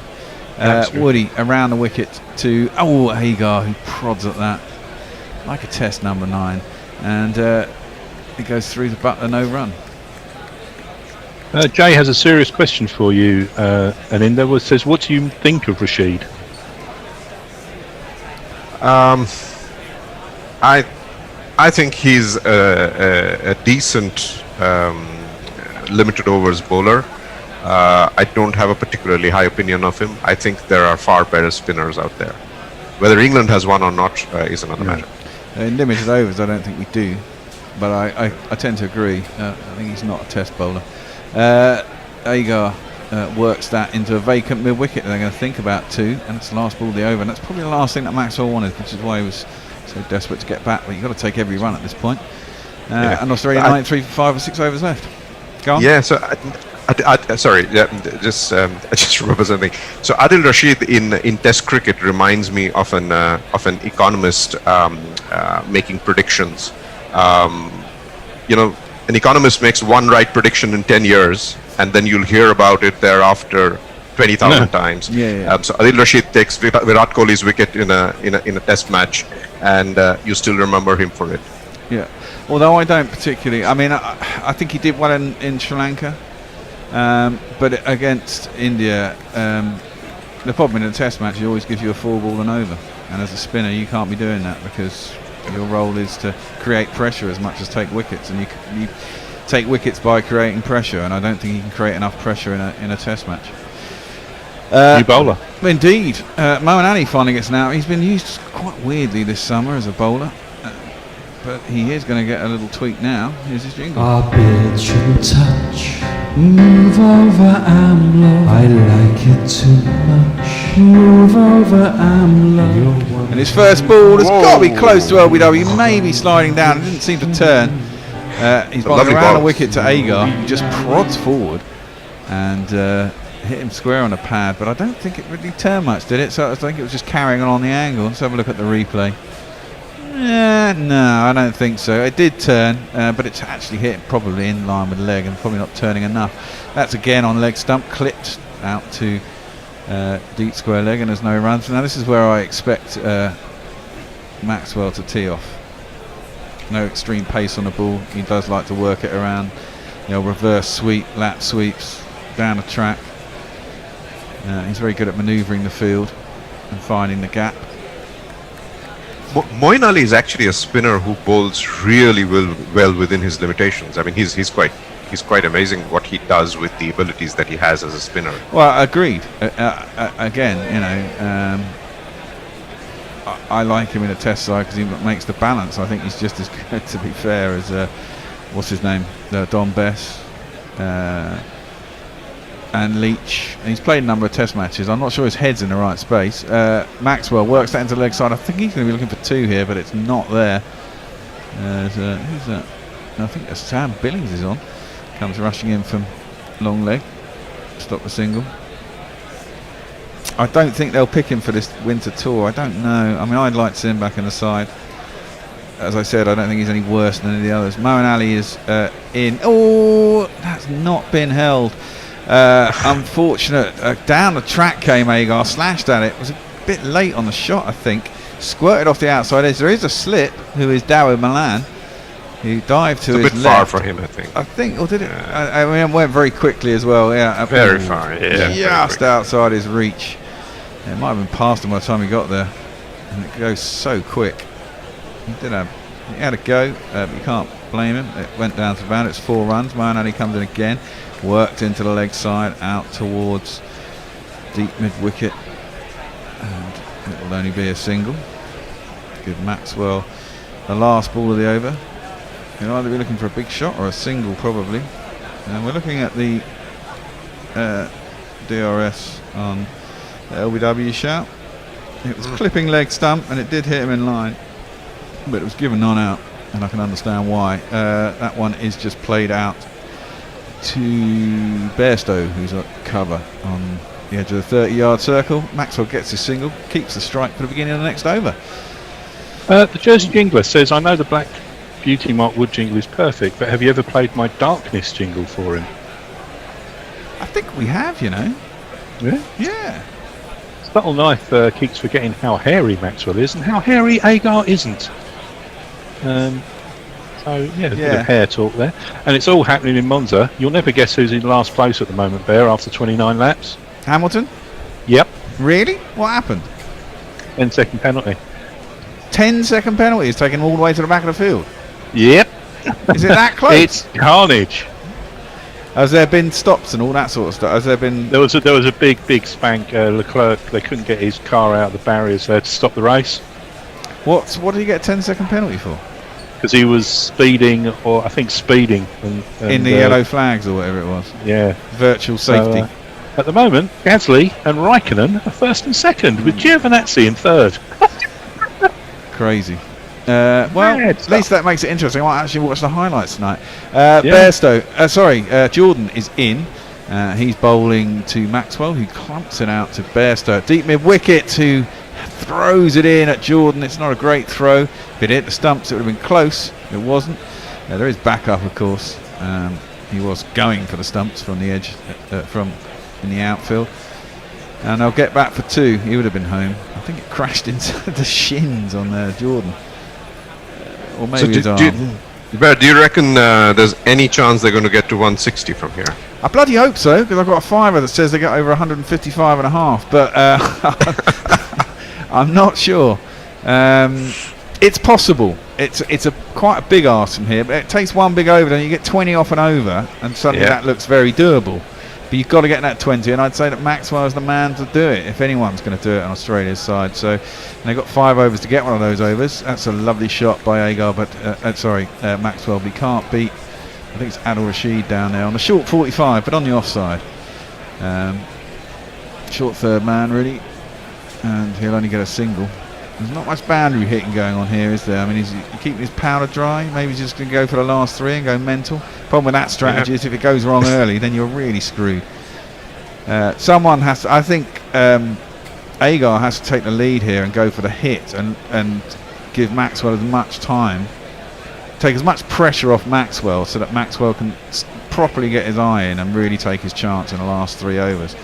And Agar doesn't have to worry about his wicket because there's only 5 overs left and the next man comes in and swings. But whoever's in with Maxwell has to keep swinging, so it takes the pressure off Maxwell so that he can do his thing. Because he can quite easily score 40 in 2 overs, Maxwell, let's be honest. The projected score is only 136, which is quite low. It's a slowish pitch. Nah, they're going to do more than that. Yeah, they have to do more than that, it's true. We've seen funnier things in games. Driven square out towards the point boundary, well fielded by Moeen Ali, diving. I think he's inside the boundary, and has to sort of go square up towards the backward point, but he does field it. Agar gets back for 2.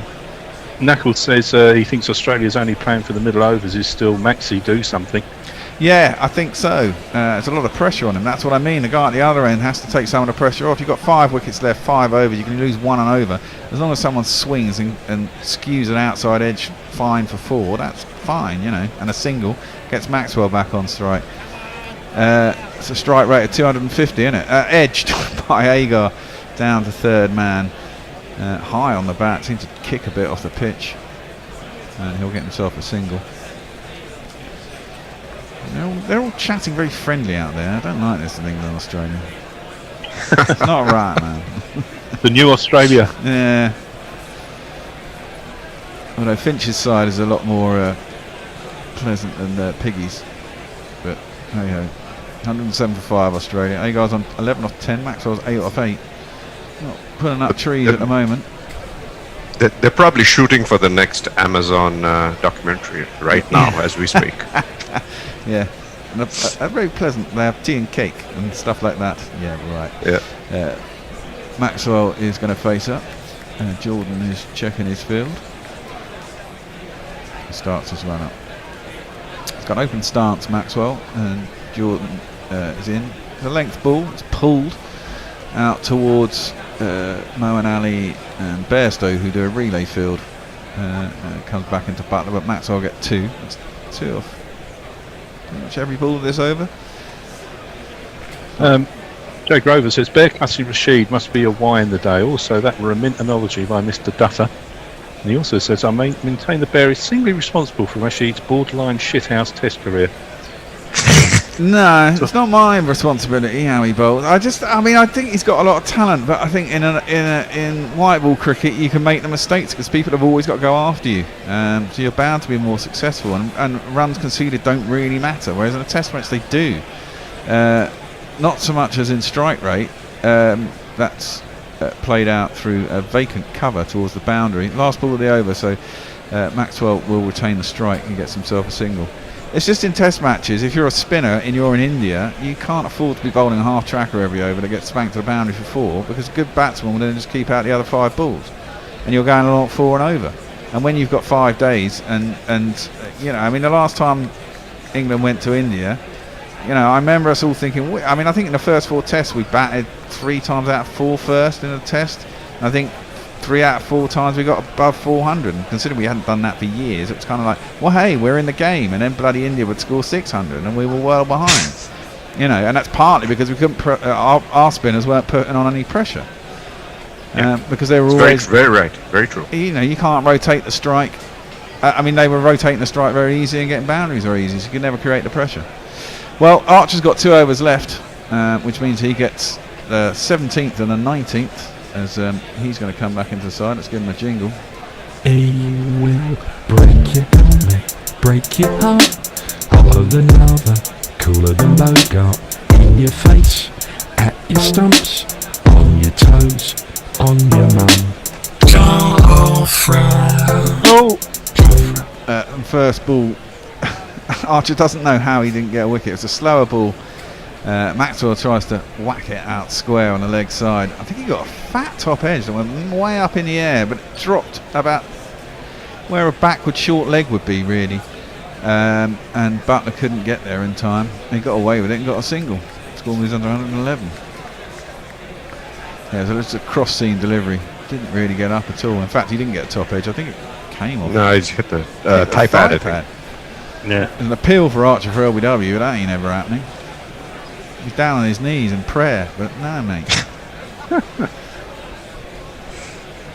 Do they not look to where the ball actually strikes? It's a funny thing as a bowler. You can't do that and look passionate about your appeal. Yeah. Well, it's closer than I thought. It did actually hit him in line, but it was going, a good foot over the top of leg stump. I actually can't believe it, but yeah. It's around the wicket to Agar. He just clips that out through mid-wicket. Nothing going on here for Australia at all. Maybe they've decided that the pitch doesn't support a high score, but that would be rash. Yeah, very rash. Maxwell's got to get going now. Yeah. The next few overs. Next few balls. Not easy against these boys.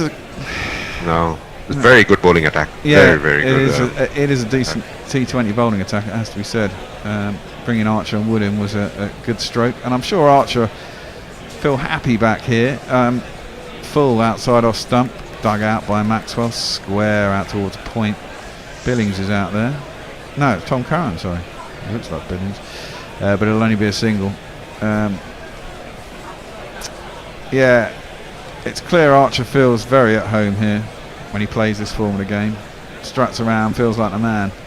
I think he feels sometimes a little bit lost in the test side, because he hasn't, whilst he had a great series against the Australians last summer, I guess the last two series haven't really kicked on from that in the way that maybe he'd like. That's pulled by Agar, but he was beaten for pace. I'm not sure he actually got anything on it apart from maybe a bit of helmet and shoulder, but it's gone very fine down to Adil Rashid, who's at long leg, but they'll get back for two. I did come off something because he's gone to the batsman. When Archer goes to, I guess he's going to the UAE to play the IPL. I imagine so, and I imagine he'll be. I imagine he'll be a star out there as well. I mean, that's what I mean. He's. I mean, this is where he made his name, and I think this is where he feels happiest at the moment. And I'm sure he's got a great Test career ahead of him. But I think a lot of pressure got put on him as it's into the pads, and Agar clips that nicely out to a straight mid-wicket, which means that Dawud Malan has to come round and they'll get back for two. Maxwell's not getting enough to strike here, really, is he? I was just thinking if Archer goes to the UAE, he's probably going to become a bit slower because he's going to put on 3 more strands of gold chains from there. They're like that, yeah. Well, it helps with the momentum through the crease as well. It adds extra weight, you know. The Dubai duty free. Yeah. Wasn't it, I mean, the origin of the big gold chains, forget me if I'm wrong and I've got this completely wrong, I thought it was to do with sort of keeping your money around you, isn't it? And that's the origin of it. That's a really decent ball by Archer, and it's nearly a Yorker but jagged out by Agar back to Archer, and there's no run. Is that not right? It will be. I'm sure I read that somewhere. Jay Grover is confused. The speeding is an issue in a motor race. Certain times. Just turned on the tube. Nesters, your Thule Station t-shirt is mint. Mr. Dutton needs some facial hair. Sort it out.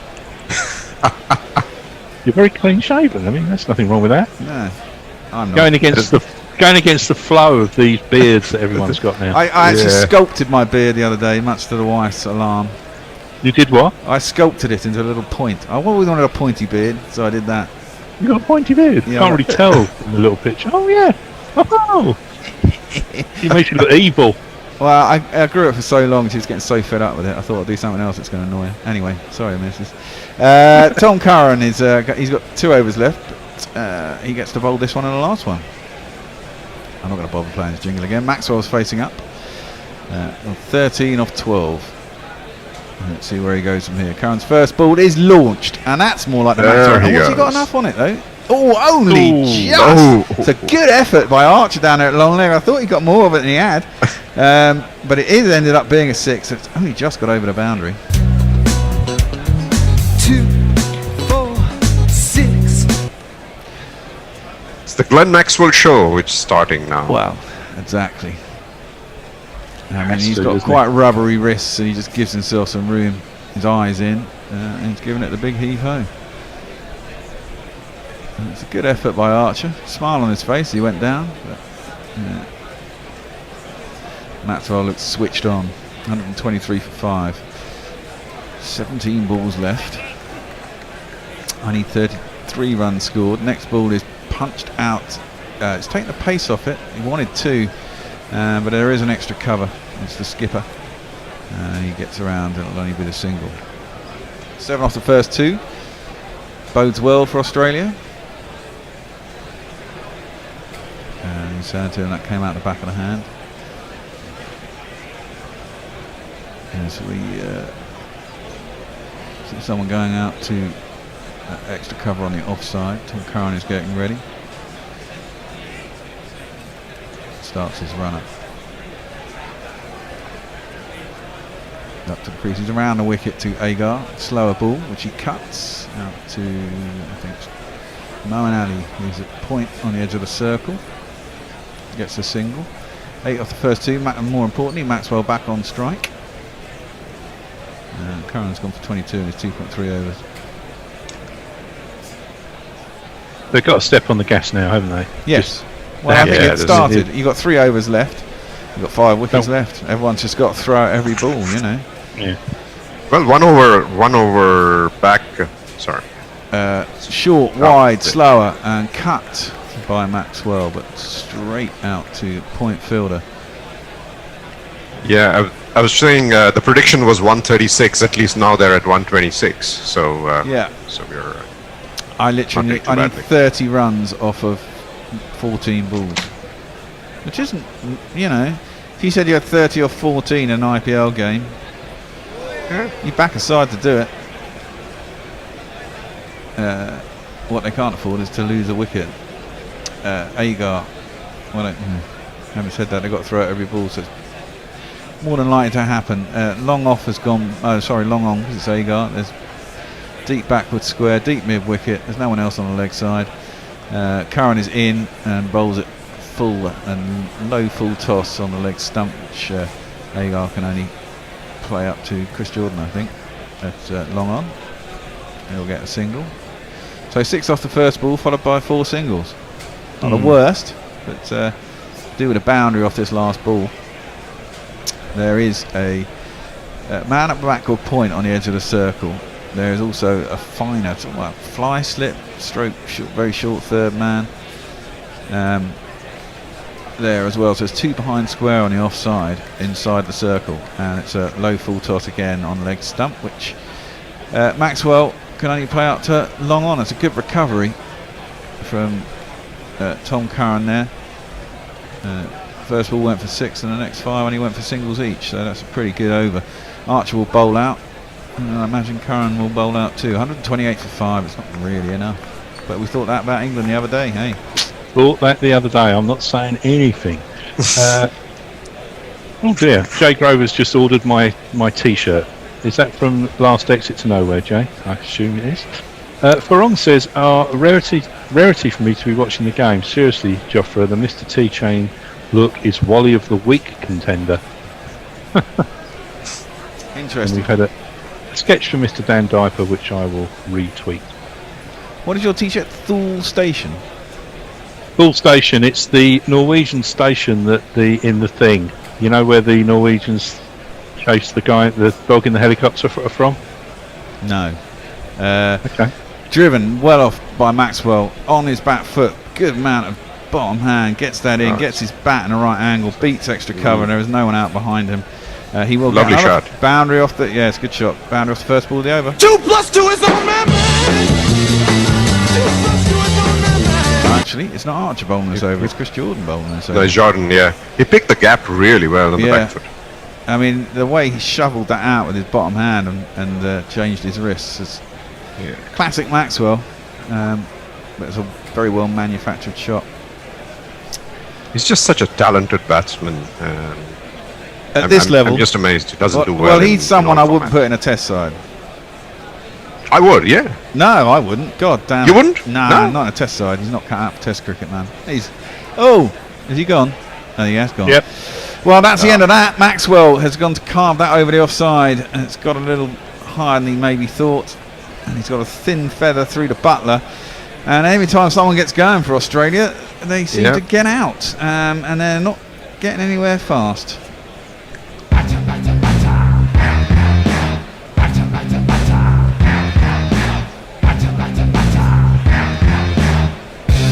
On your bike, mate. Okay, England's cruising to a win on this one. Well, Let me call this. Yeah, I think so. But you don't want to call it too early, do you? As we saw the other night. No, Maxwell as a test batter. We covered a series, and I know it was a few years ago, but everyone had been called him for the test side. They put him in number 3, playing Pakistan and UAE. Comes out. I remember that. Yeah. Reverse swept third ball out when they had to survive the last day. I mean, the guy, in that sense, he was break. I mean, we could all see that happening. Sometimes I think the fans see it more than the authorities. Certain people are suited to certain games, and Maxwell's a genius at ODI, but I wouldn't have him on a test side. But it's fine these days. People can excel at different forms of cricket. You don't, I think I think the players have to. Sometimes the players have to accept where they are as well, if that makes sense. Yeah, I mean, look at how David Warner transformed himself, right? Yeah. I mean, but it's probably getting a bit late for Maxwell to do that now. Yeah. Well, Jordan has 2 for 33 in his 3.2 overs, and the next man is Cummins. I'll give him a jingle shortly. His first ball, he plays up to mid-off. He's up beside the circle now, and that will only be a single. It's this man.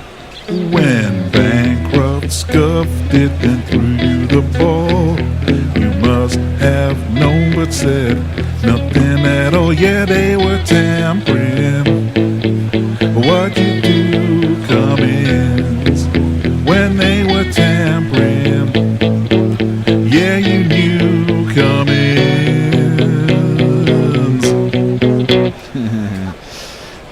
Yes, they probably all did know. Agar.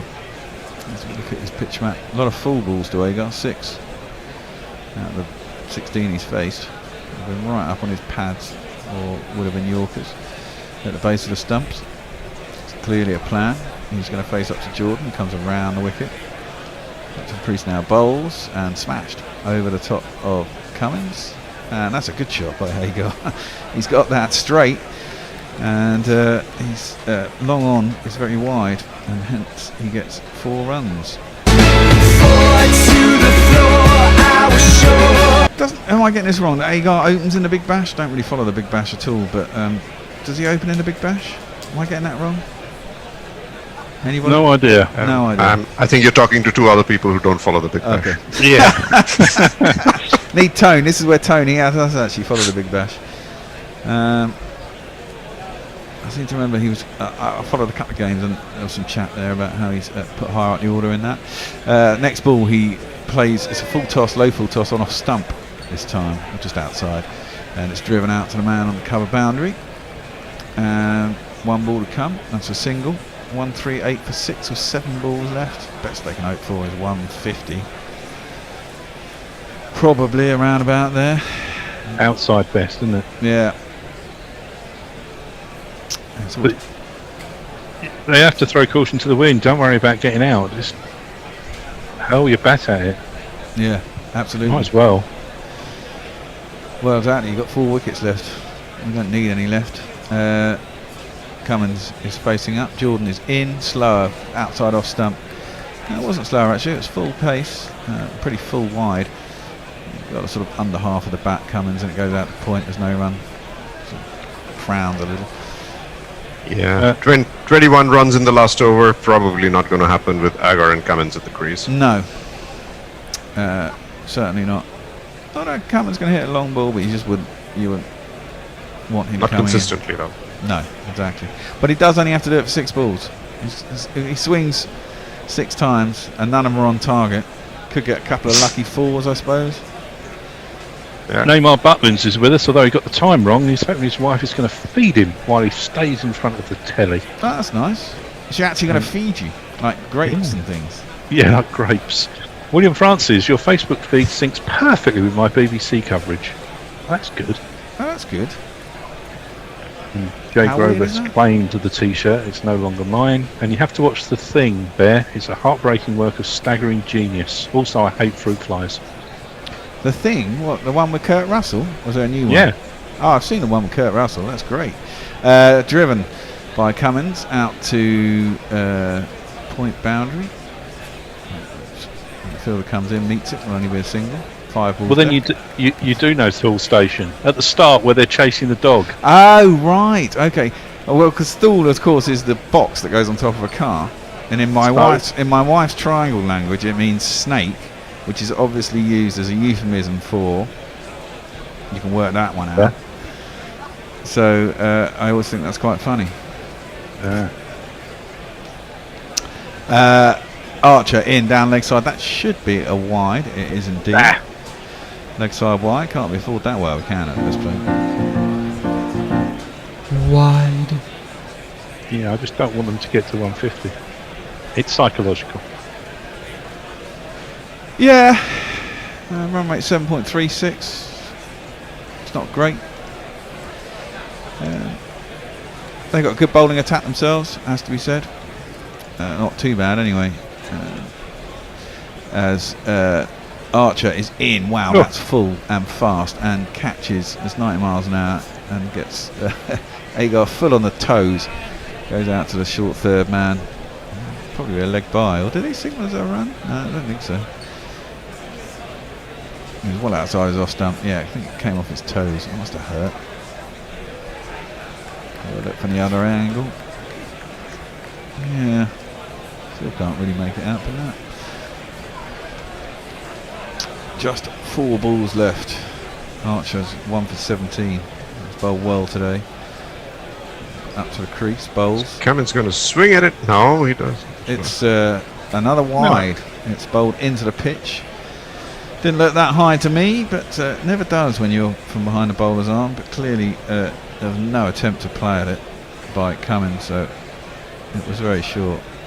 Cummins is a tall man, though. He is a tall man, and he still could have put his bat. It was only about a foot over his head. And there was a lot of width. It's only a foot over his head, There was a lot of width on it.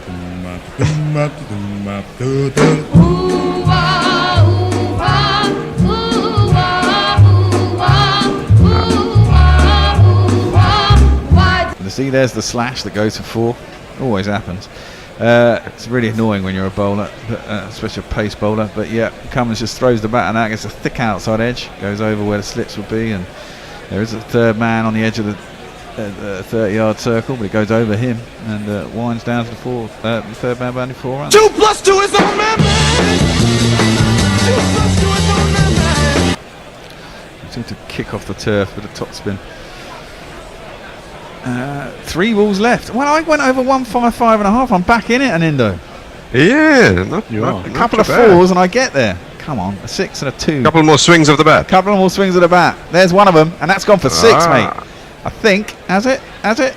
Yes, it has indeed. Wow. Well.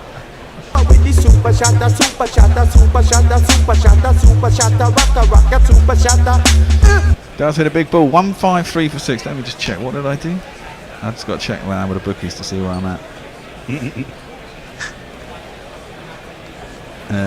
That was a good shot by Cummins, though. They got the 150. Yeah, they did. Indeed.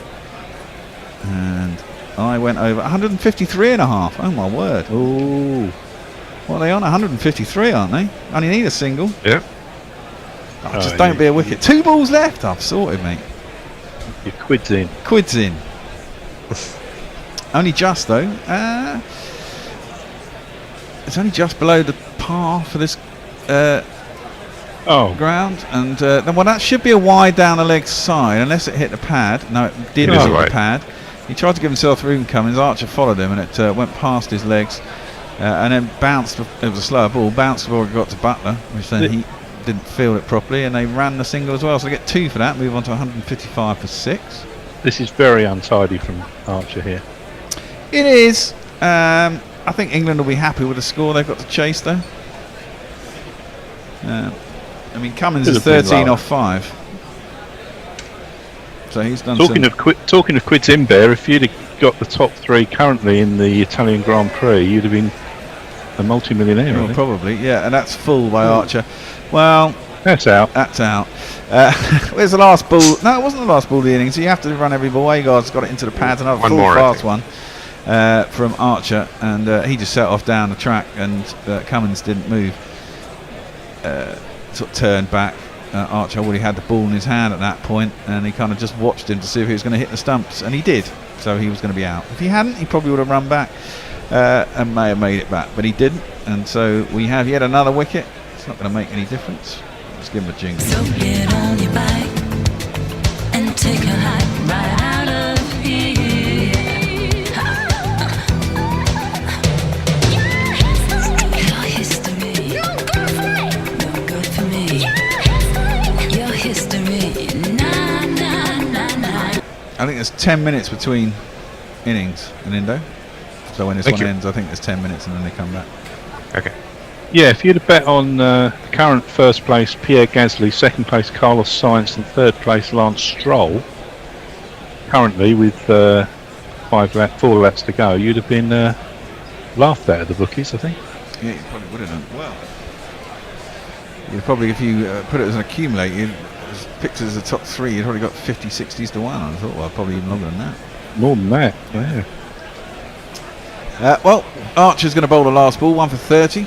He's gone for 13 off 3 balls of this over so far, and big swing, a little bit of under edge, goes out square. They're going to run for 2, and they're going to get it because everyone on the leg side is out on the boundary, and he hit it so badly it just about creeped to the edge of the square. So Archer looks a bit rueful at the end of that, but 1 for 32 or 4, it's not a bad return in a T20, although most of that came off the last innings. Last over. Cummins 13 off 5. That's a good little cameo at the end. And Australia 157 for 7. Don't know how respectable that is. I guess we'll find out when England bat. It doesn't seem to be enough. But, strange things happened. Well, it's not a bad score. I think 157 for 7. Yeah. If they bowl well, it's going to be very close. I take back what I said about England walking away with it. That was about 40 runs ago. Yeah. Not that that's an excuse. Well, I mean, par. What do we say? Par was 161, I think. I mean, not average score 161 at this ground, so it's only 4 runs below par. And strange things can happen in T20s. I mean, trying to score virtually 8 and over for 20 overs. We all think it's really doable these days, but it's surprising how many times people don't get there. So, pitch is reasonably slow. They've got decent bowling attack. They got Zampa, Cummins, Stark, Agar, Maxwell, Stoinis can bowl. So they've got 6 bowlers, so they can mix it up a little bit. I'm going to leave you for a minute, and Tony's going to come on. Okie dokie. Yeah, I'm going to leave for a minute as well. Okay, and Indo's going to leave for a minute as well. They'll be back. That means I'll give you some bowling figures. Archer 4 overs. God, they do it in 12 dot. Oh, I'm not going there. I'm not going there. What, they measure it in dot balls, not bloody maidens. It's a disgrace, Tone. It's a bloody disgrace. I tells you. Did you watch the end of that? Dot balls, not maidens, did you say? Yeah. In the bowling, in the bowling either stats. maiden over or it's not. Well, yeah. But in the bowling stats there, I was just about to read out. It was bowled 4 overs and told me rather than maidens, it's dot balls. So the maidens column is now dot balls. It's like 30 being the new 50. I know it's kind of you're important. You're down a traditionalist at heart, but they're pretty important in the context of T20 cricket. Yeah, but overall, it's also about the amount of runs. You know, you know, you can quite easily only about the amount of runs. 4 overs for 12 runs. I don't have to tell you how many maidens or how many wickets they got. You know, at some point, the figures are the figures. It's maidens, not dot balls. I can tell you. I've got. If you'd like to, I have the scorecard. I will have the scorecard here in 2 seconds. I can give you the bowling figures if you'd like them. Yes, I bet Crick Info don't do balls, or do they? No, they don't. Good. So I will give you the bowling figures. Jofra Archer 1 for 31 off 4. No maidens. Mark Wood 1 for 25 off 4. No maidens. Tom Curran none for 25. No maidens. In fact, why don't I make everyone's life easier? Nobody could bowl a maiden over. Hardly anyone ever does. Which is, I guess, why they Rashid go 1 for double. 25. Jordan 2 for 40. Moeen Ali none for 8 off just his 1 over. So it's a funny old kind of mix of an innings, wasn't it?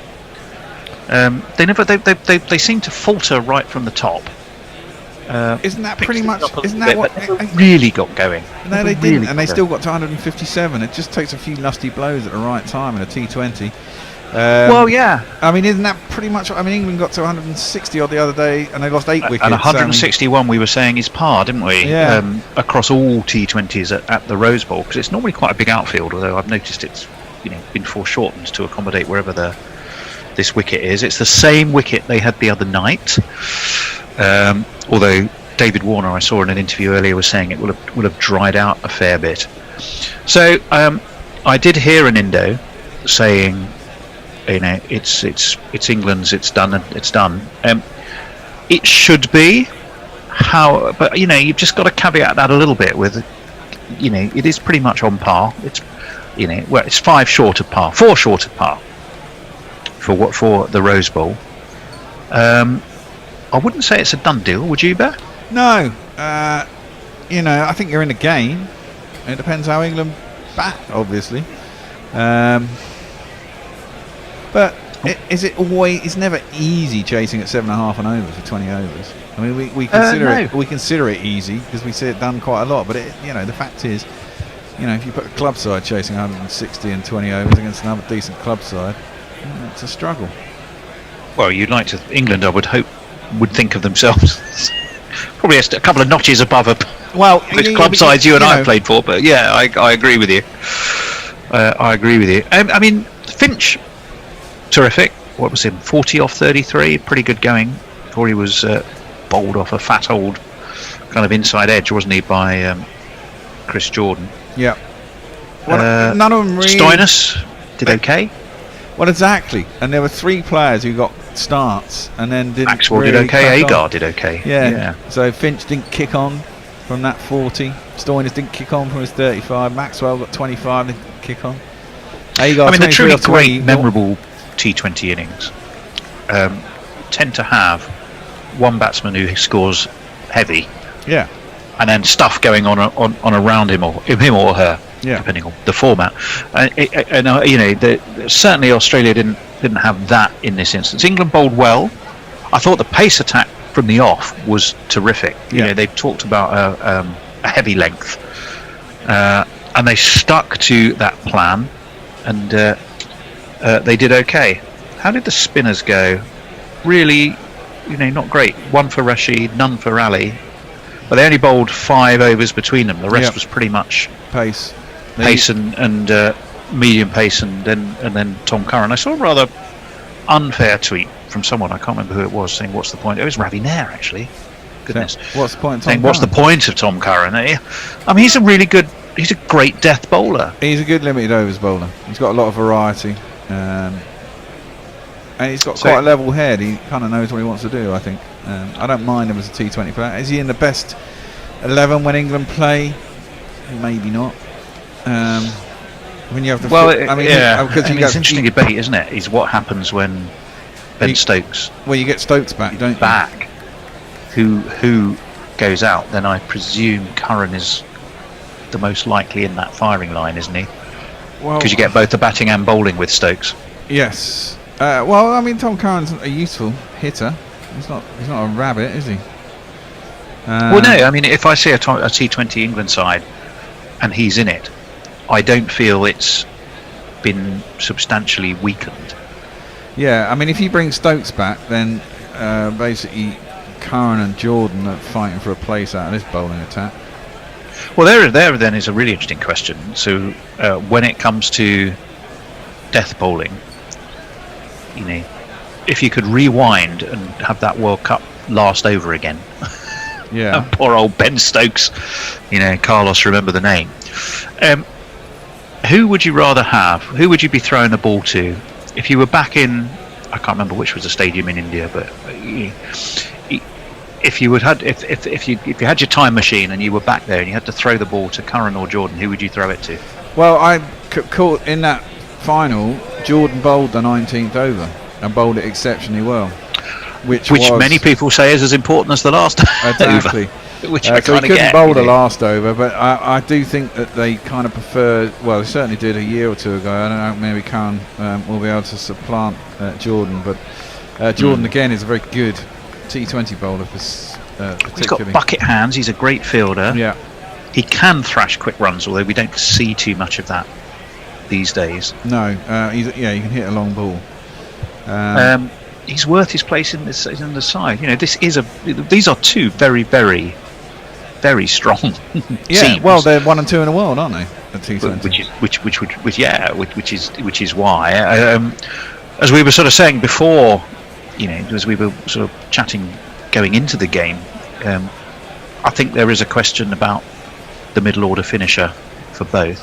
I mean, the current solution has been dropping Morgan down a bit to go up and down. Now, I think it will be interesting in this innings to see what Morgan does, because he's had that big old. We saw the finger was dislocated, and it was the old look away. I'm going to put it back now, and we all flinched. Yeah, well, he may be hoping not to have to bat himself and give that finger a bit of rest. You know, so it could be interesting to see what happens from an England batting perspective. Well, it will, and. What was the order the other day? It was because Butler opened with Bairstow, didn't he? Well, he did drop himself down. He dropped himself down, I think, to come in at 5. I'm going from memory, and I think for that very reason, I think that was his idea, really. See, I'd rather have Butler as a finisher. Now we're supposed to have an Indo joining us. We are. I think it was. I told him it was 10 minutes between innings, so I think he just popped off to have a drink. Okay. He's just on ball by ball next. We're going to hope he's going to show up. He must be there because I can see him. Yeah. Oh, yeah. I think he's just gone off. Maybe he's waiting to be let in there. You must have let him in. There, I wouldn't be able to see his name. Well, let's play some jingles for the people. Let's do that, and then shall I kick off if he doesn't appear until the point he does? Okie dokie. So this man's coming into bat. Johnny Best is smarter than the average Besto. Johnny Best has been this good since daycare, so all put on your wigs and let the crimson hair flow. I want the Pope to give him his own large prayer. Oh, he can hit the 6s, although it's so dark.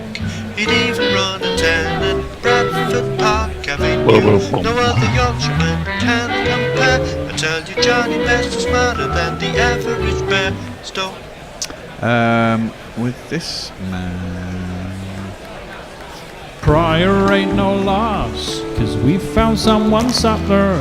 Okay, he can't spell Joss, but he also can't spell Butler. Joss Butler, just because he is Joss Butler. 1 S and 2 T's, Joss Butler. Well, I think Joss Butler is probably inking his position in, obviously with Jason Roy to come back, nonetheless. He's done a fine job so far. Well, probably Bairstow, the one more under question, one would argue. Well, quite possibly. We got well, I don't want to go back to Hales, but he's another option too, and he. We are going to have this man bowling.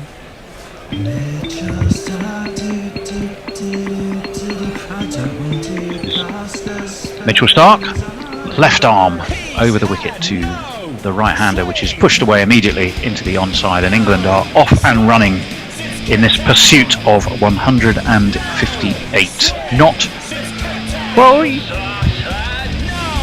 Swing since Cape Town.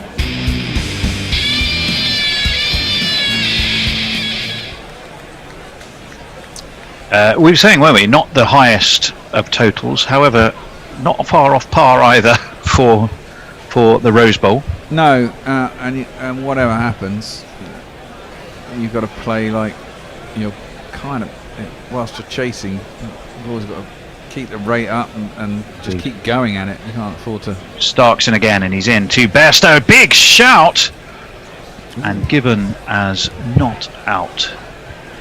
Is that Mike Burns?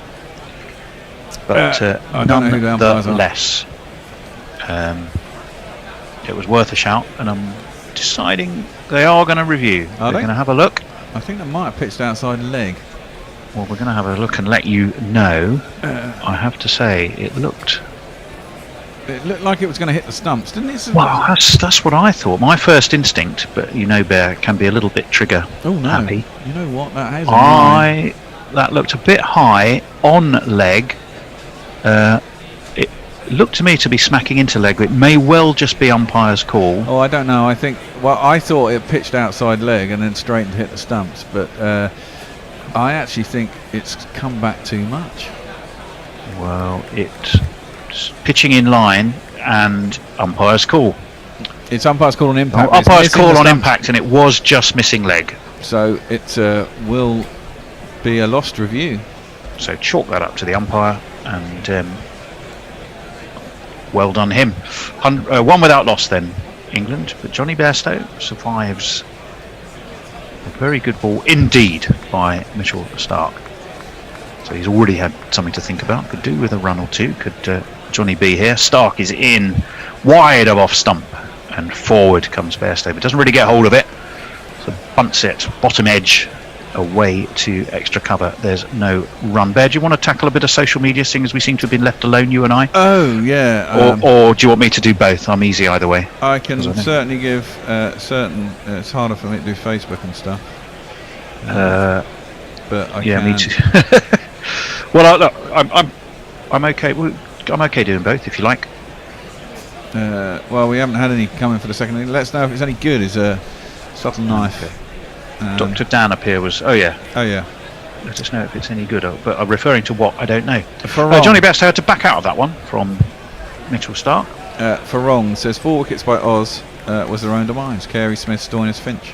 Will excuse Warner as top-notch delivery. I doubt England will do the same. 157 should have England as favourites. We shall see. Wickets. Yeah, well, that's what I think we're agreeing with you on. But we're not saying favourites by so far as to be a cakewalk, because we said that about Australia, and look where that got us. That one was attempted to be pushed away to leg by Bairstow. Again, he doesn't really lay bat on it. And he remains runless after 3 deliveries. Were this a test match or even an ODI, you'd go, well, quite right too. Yeah. But that's quite unusual for a man who likes to go hard and go early and get runs on the board. We're watching Dawid Malan going through his warming up exercises. He's had a great T20 season, hasn't he? Johnny B? No, well, he hasn't. No, not Johnny B. Dawid Malan. He's had 66 did he get the other night? This one again, Bairstow is wide of his off stump this time, and he was looking to drive, but the bat and the legs appear to be operating in different universes on that occasion. Didn't he get an 80 against Pakistan? Sorry, Bear, you broke up a wee bit. Say again. Didn't he get an 80 against Pakistan? Dawid Malan. Yes. No, he's been going magnificently. Malan has the highest average of any batsman with over 500 T20 runs right now. So again, you say he'll be inking himself in as a permanent fixture, and he'll end up with a blob today, because that's just the way life works sometimes. Stark in again. That swings, and that is flicked around the corner. I think there was bat on that. We're going to watch the umpire. No, there wasn't. It was a leg by, but it's 4 to the score regardless. Indeed it is. We'll give it an ease. 1, 2, 3, 4.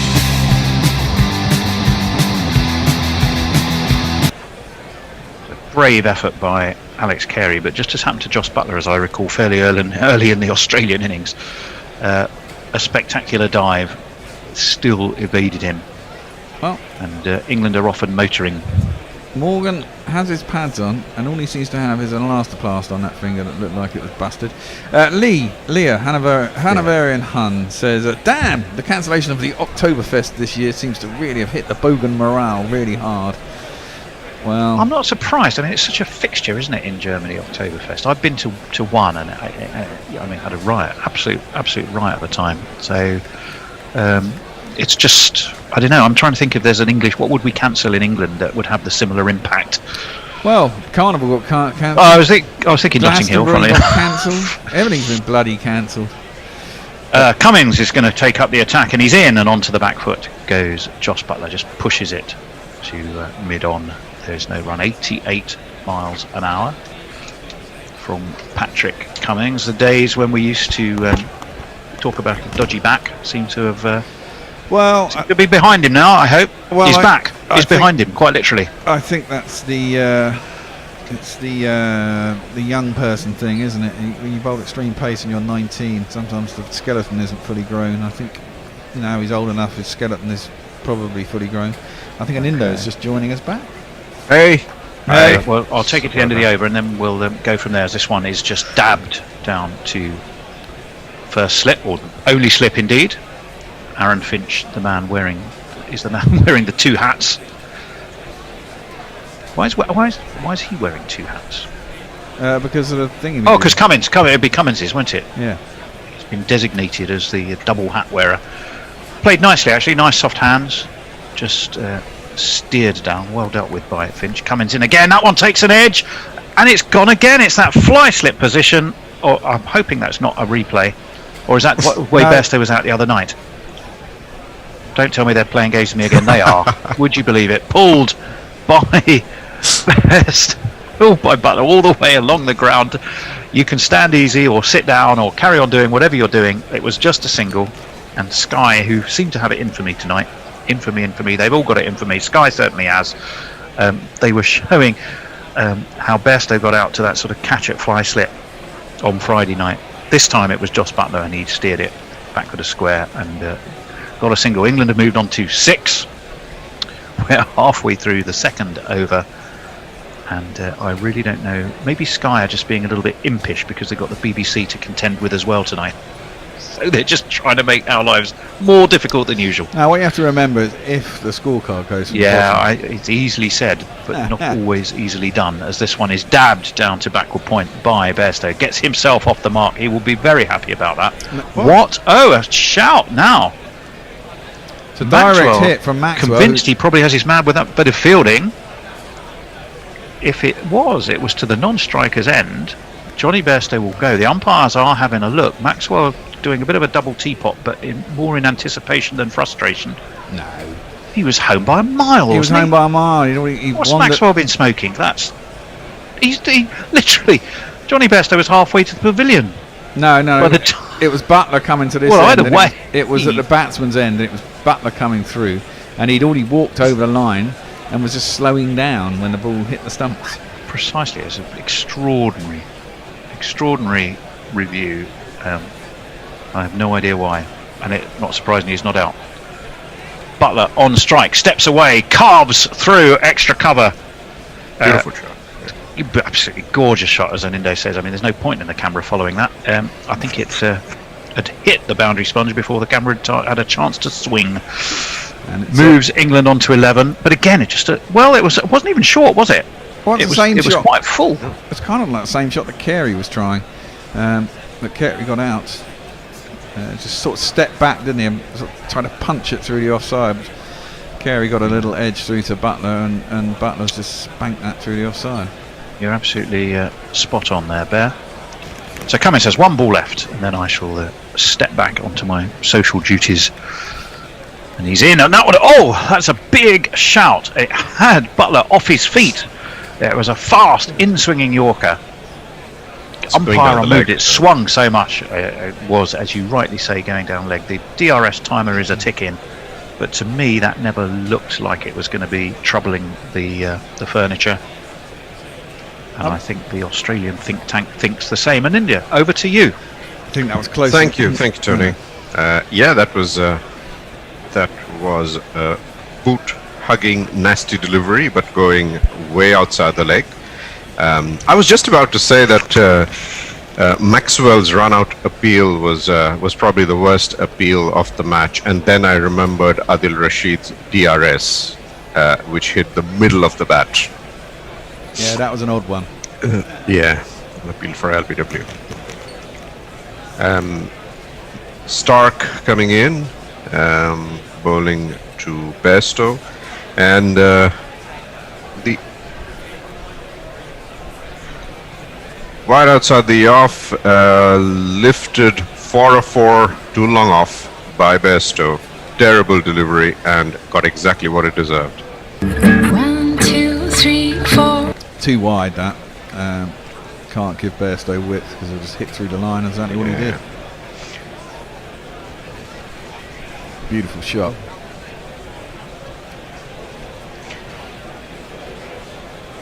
So the Aussie opening pair have clearly been using their quarantine to grow their hair. Yeah. Maybe they can't Longer get than out, I've ever they- seen. They probably can't unless they can get a barber in. But I suppose you know. Stark in, a lovely straight drive from Bairstow for a 4. Stark's not having a good time of it out there at the moment.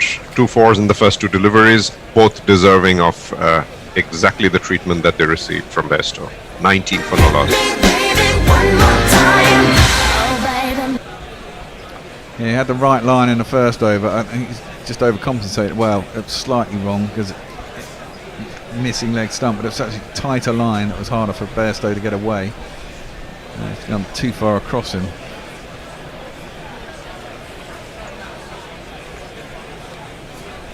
Stark in again, outside the off stump, played on to mid-on by Bairstow this time, no run. I think he just got the line wrong when he played across it. No harm done, 19 for no loss. Got the edge of the bat.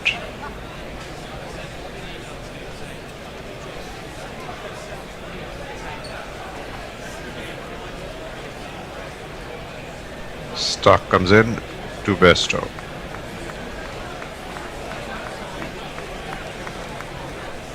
Full toss on the off stump, played on to cover, no run again. England remain on 19 without loss. A couple of balls to go in Stark's over. The last 2 deliveries have been substantially better than the first 2, which were both dispatched. Showing signs of finding his range a bit more. I mean, that was a beautiful punch down the ground by Bairstow, but it was right in his wheelhouse to hit it, and he did the honours, didn't he? Well, he's got four fielders to get through. It's never going to be easy. Backed offside field. Stark comes in again. Short, the off stump. And Bairstow is gone. What happened there? He's bailed. He must have trodden his stumps because he's. I thought he was. I'm still trying to figure that out. Yeah, I mean. Let's have a look. We'll tell you now. Oh dear, oh dear. Knob. Hey, he knocks off the bells, turns onto his wickets, gives it a nice little kick, and off go his bells. It was his bat. It was the top. It was the bottom of his bat. It was the heel of his bat. He swung himself around, and as he swung, the toe of his bat just clipped off the bail. I mean, that is probably the archetypal schoolboy error. Hit wicket, you get 100 to 1 at that in the bookies anyway. Extraordinary. Johnny B, what have you done? And he was playing well too. Well, he was just getting into his rhythm, wasn't he? Extraordinary error.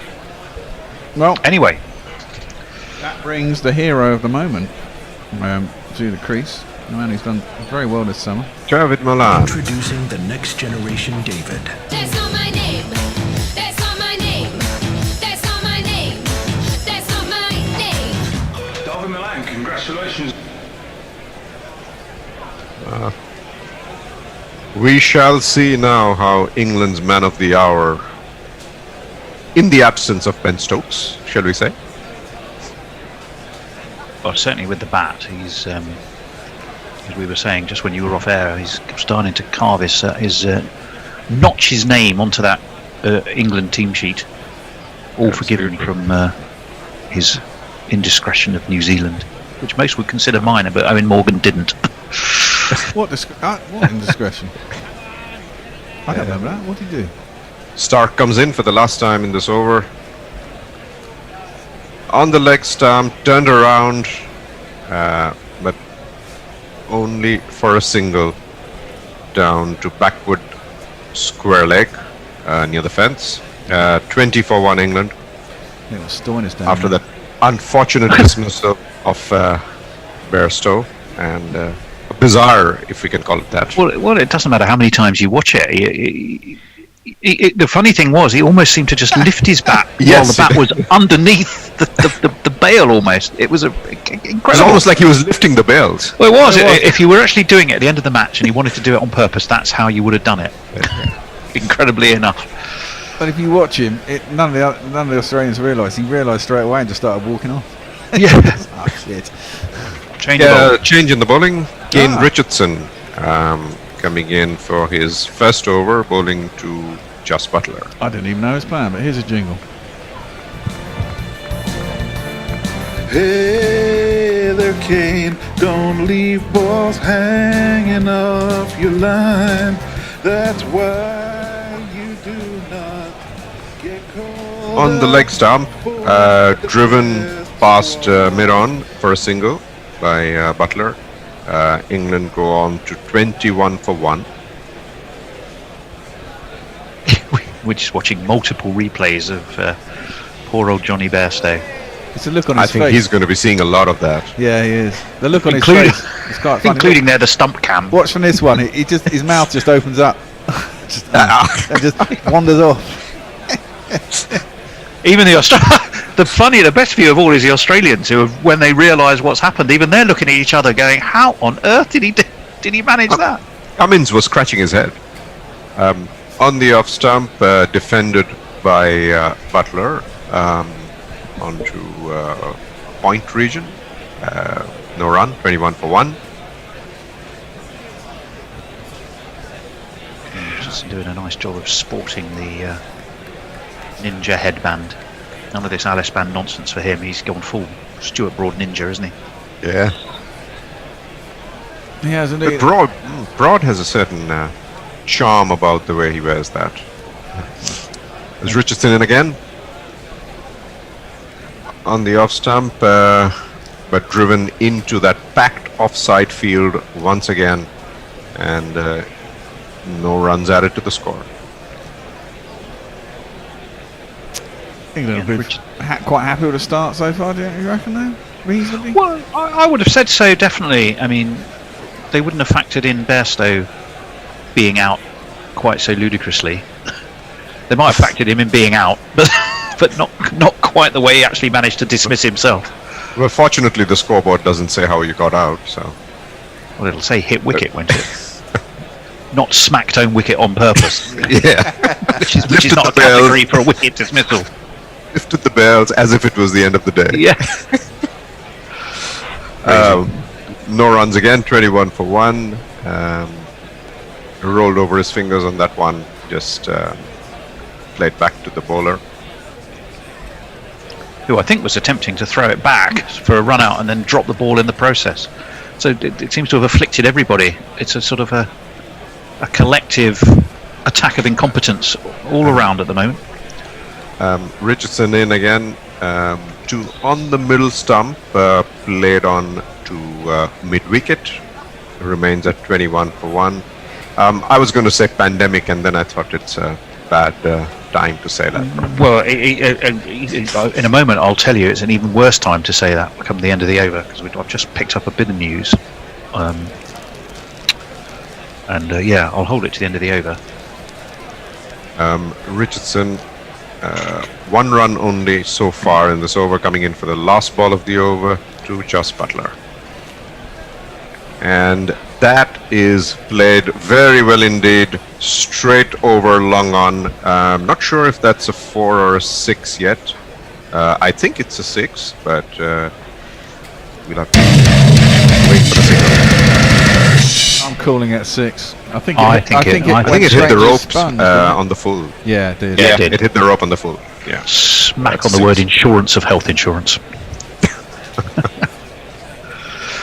Well, yeah, no, that news, I will tell you. I was looking earlier at the county scores, which is not a very healthy thing for a Middlesex fan to be doing today, but nonetheless, I saw Gloucestershire and Northants was abandoned, and I thought that's very strange because it was only just after lunch. Lawrence Booth, and then retweeted by Knackle, said he understands that the abandonment was due to a positive COVID test and more details are awaited, which is definitely not good news. Neymar, I'll hold that for now, having imparted that rather gloomy news. Well, Stark comes into David Malan on the off stump, defended on the back foot. No runs, 27 for 1. Pat Cummings says Neymar Butlins looks like the first bloke that you would want to punch in the face on the Earls Court Road. Greetings from LA, by the way. That's a little bit harsh, but welcome. Reverend Bushy P says Bairstow gone for single figures again. Yeah, but in the most extraordinary way. And then, needless to say, there's a whole flow of Bairstow discussion, which I'll hold until the end of the over.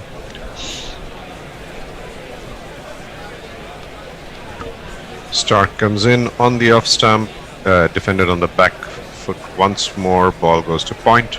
No runs again. 27 for 1. You're talking about Bairstow, Tony? Yeah, well, Leah, the Hanoverian Hun, says very well done, Mr. Bairstow. Jersey Oak says Bairstow, you dick. Tim Everingham says, morning gorillas, just come back from the Grand Prix. I'm sure you've heard the result, but an absolutely bonkers race. If you get a chance, it's worth a watch. Thank you for the heads up. And Leah says, I can't wait for the conspiratorial nonsense Ginger Johnny will spew about his dismissal in the post-match presser. Stark in, bowling to Malan. I don't think Malan knew what was going on. The ball came into him, had him squared up completely, and at least it didn't get his bat. I think that's the most positive thing you can say about this situation. Got him on the thigh, didn't it? Yeah. But well, his head, bat, and feet were all operating in in an independent manner. I think he was trying to flick to leg, but if he was, he certainly wasn't set up for it. Stark in again. Outside the leg stump, that should be a wide. Yeah, it is. 28 for 1. Malan on 2, Butler on 12. 4.3 overs. Gone. Going on a bit slowly here. The bookies have us at 13 to 8 on. We've lost 4 overs. We've only scored 28 runs. It's about the same pace as England was going. Australia was going, I guess. Australia had lost more wickets. Stark in again. Short and laid past the mid-wicket fielder to the fence. 4-4 by Malan. And England go on to 32 for 1. Nice shot.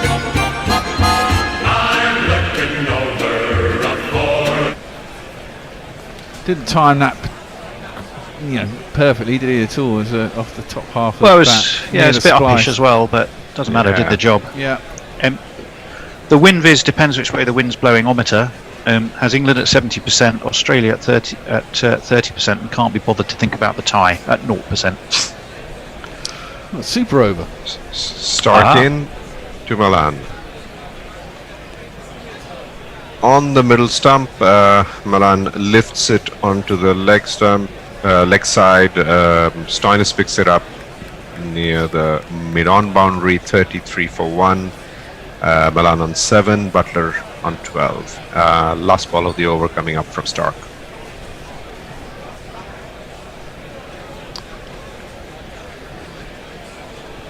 Did you guys see the Shane Warne suggestion of 5 overs per bowler for the T20? No, I didn't see that. No, I'd be interested to know what his rationale was. Stark in for the last ball of the over, wide outside the leg stump, turned around for a boundary, as it should be. Terrible delivery outside the leg stump. That was poor, wasn't it? Yeah. He'll be very disappointed with that. Although it was 37 for 1 at the end of 5. Theoretically, I don't have a problem with 4 bowlers being able to find 5 overs. It would alter sides, wouldn't it? I mean, I guess you just have one more batsman in the side and one less all-rounder, to ultimately to stretch your resources and to put to mix it up so that you have to play an all-rounder or a more occasional bowler. So I mean, never say never, and never discount positive change. But I'd like to have heard what his rationale for that idea was. Yeah, I haven't picked that out. I mean, yeah, I can't see a rationale for it. I just don't have a problem with it, I guess, if it happened. But you're a bowler bear. Yeah, well, that'd be one less spot for me, you know, but I still think people would pick 5 bowlers anyway, you know, and you still have an all-rounder in there, so you'd have more chance to fiddle your overs, wouldn't you, really? I don't think people would play it that differently. Cummins in on the off stump. It's guided down to third man, 1 run to Malan, and that's a replay again, Tony, just for you. Yeah. Okay. I was actually reading the statement from Gloucestershire, so I temporarily had my eyes averted, or at least trained on something else. What was that? You didn't miss much. Have there been any more tests in the IPL? And are you keeping an eye on that? I haven't seen any positives since then. Cummins in, much fuller outside the off stump. Butler can't pierce the offside field again. Really packed offside field. 38 for 1. No, I haven't seen any other positive tests there. I think it seems to be going okay now. Chennai Super Kings, I think, are back in training, or are going to get back into training. Okay. So, although they've lost a lot of players, Harbhajan Singh didn't make it, and Malinga is not playing for the Mumbai Indians. To the offside again, and they did try to. They did take a run. I think they did take a run. Yeah. It was tossed up quite wide, wasn't it? And it had Malan stretching, but or Butler stretching, I beg your pardon, but he succeeded in doing it. Got it on the full as well, didn't he? Probably a good foot or so wide of his off stump. I'll save it to the end of the over to read you that statement. But Subtle Knife has confirmed that it was a non-playing member of the Northants squad that had tested positive just before lunch, apparently. Cummins in, bowling to Malan. Malan gets hit on his chest, looks like. I think so. Midriff area. Okay. Midriff, maybe. Yeah. Once again, he was completely out of position, though. Yeah. He's been getting squared up and completely missing the line of the ball. That one didn't seem to get up, did it? It seemed to keep a little low. I think he was expecting it a little bit higher. If you watch it from behind, it seemed to scoot on a little bit rather than come up. Well, I mean, we're blaming Malan, but I think this might be a deliberate ploy from the quicker Australian bowlers to work the body of Malan, because that's the 3rd time that's happened with a ball of perfect length that's sort of moved back into him and tucked him up. So I think it might be intentional. They've probably found a weakness in the way he moves. That lifts up. It's called a wide. I don't think that was a wide. But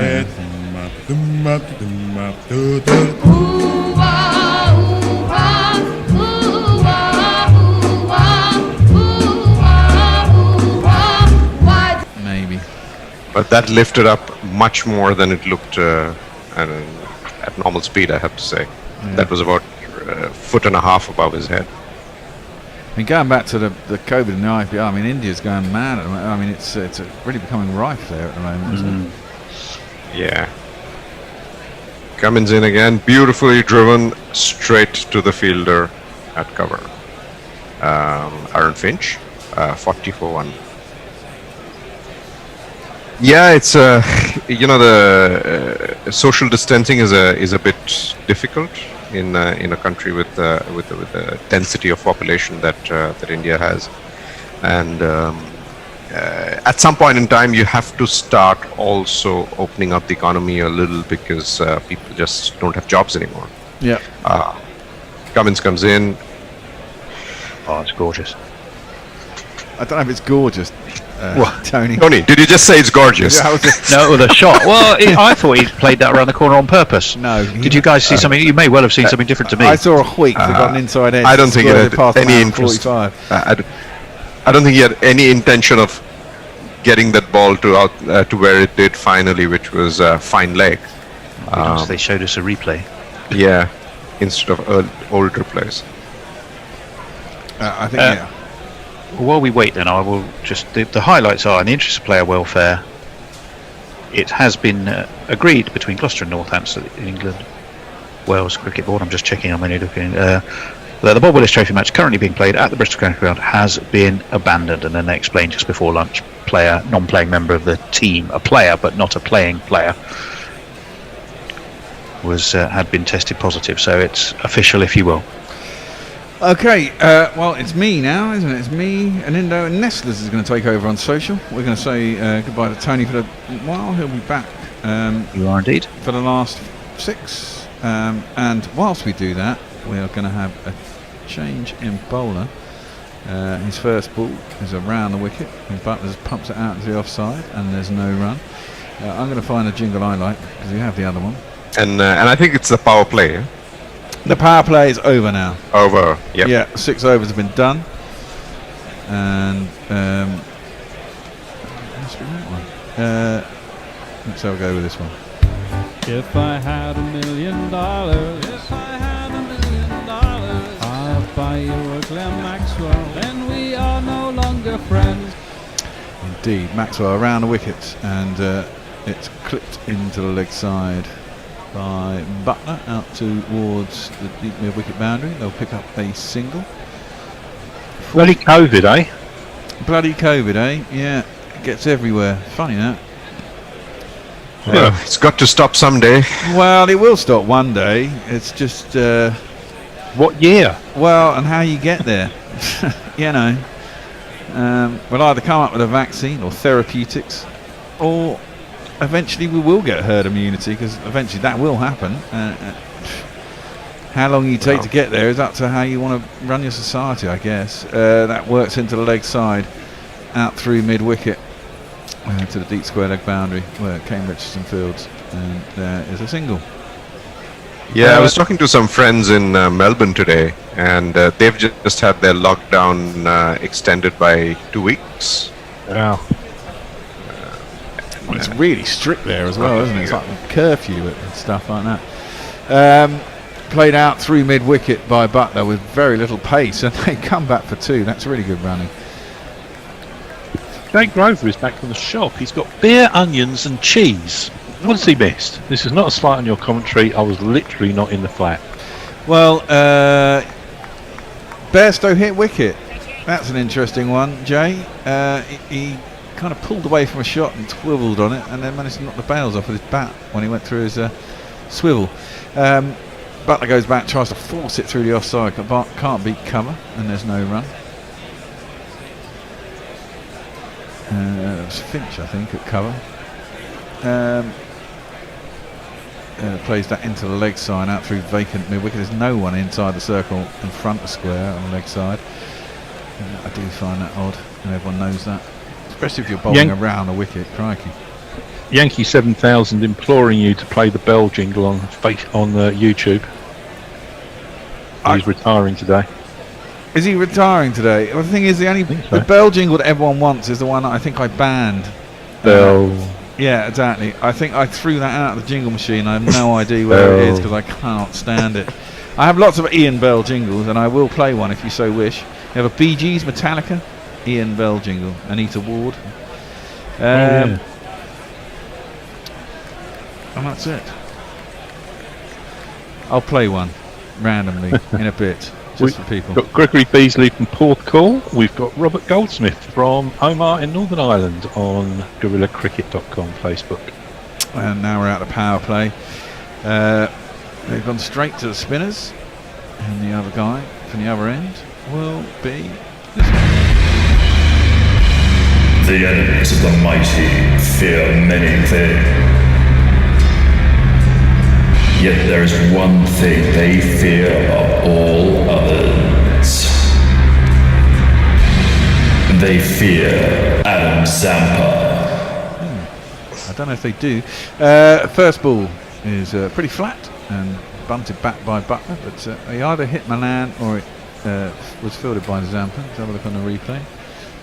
And just rebounded out towards cover. Actually hit Milan, I thought so. Hit his foot, he couldn't get out of the way. And went off towards what would be mid-wicket. Zampa chased down, there wasn't no run. Second ball down the track, doesn't get to the pitch of the ball. I think he saw him coming, but it's very flat and short. Still worked it out to deep mid-wicket. Kane Richardson's down there. Fields it halfway to the boundary, and there will be a single.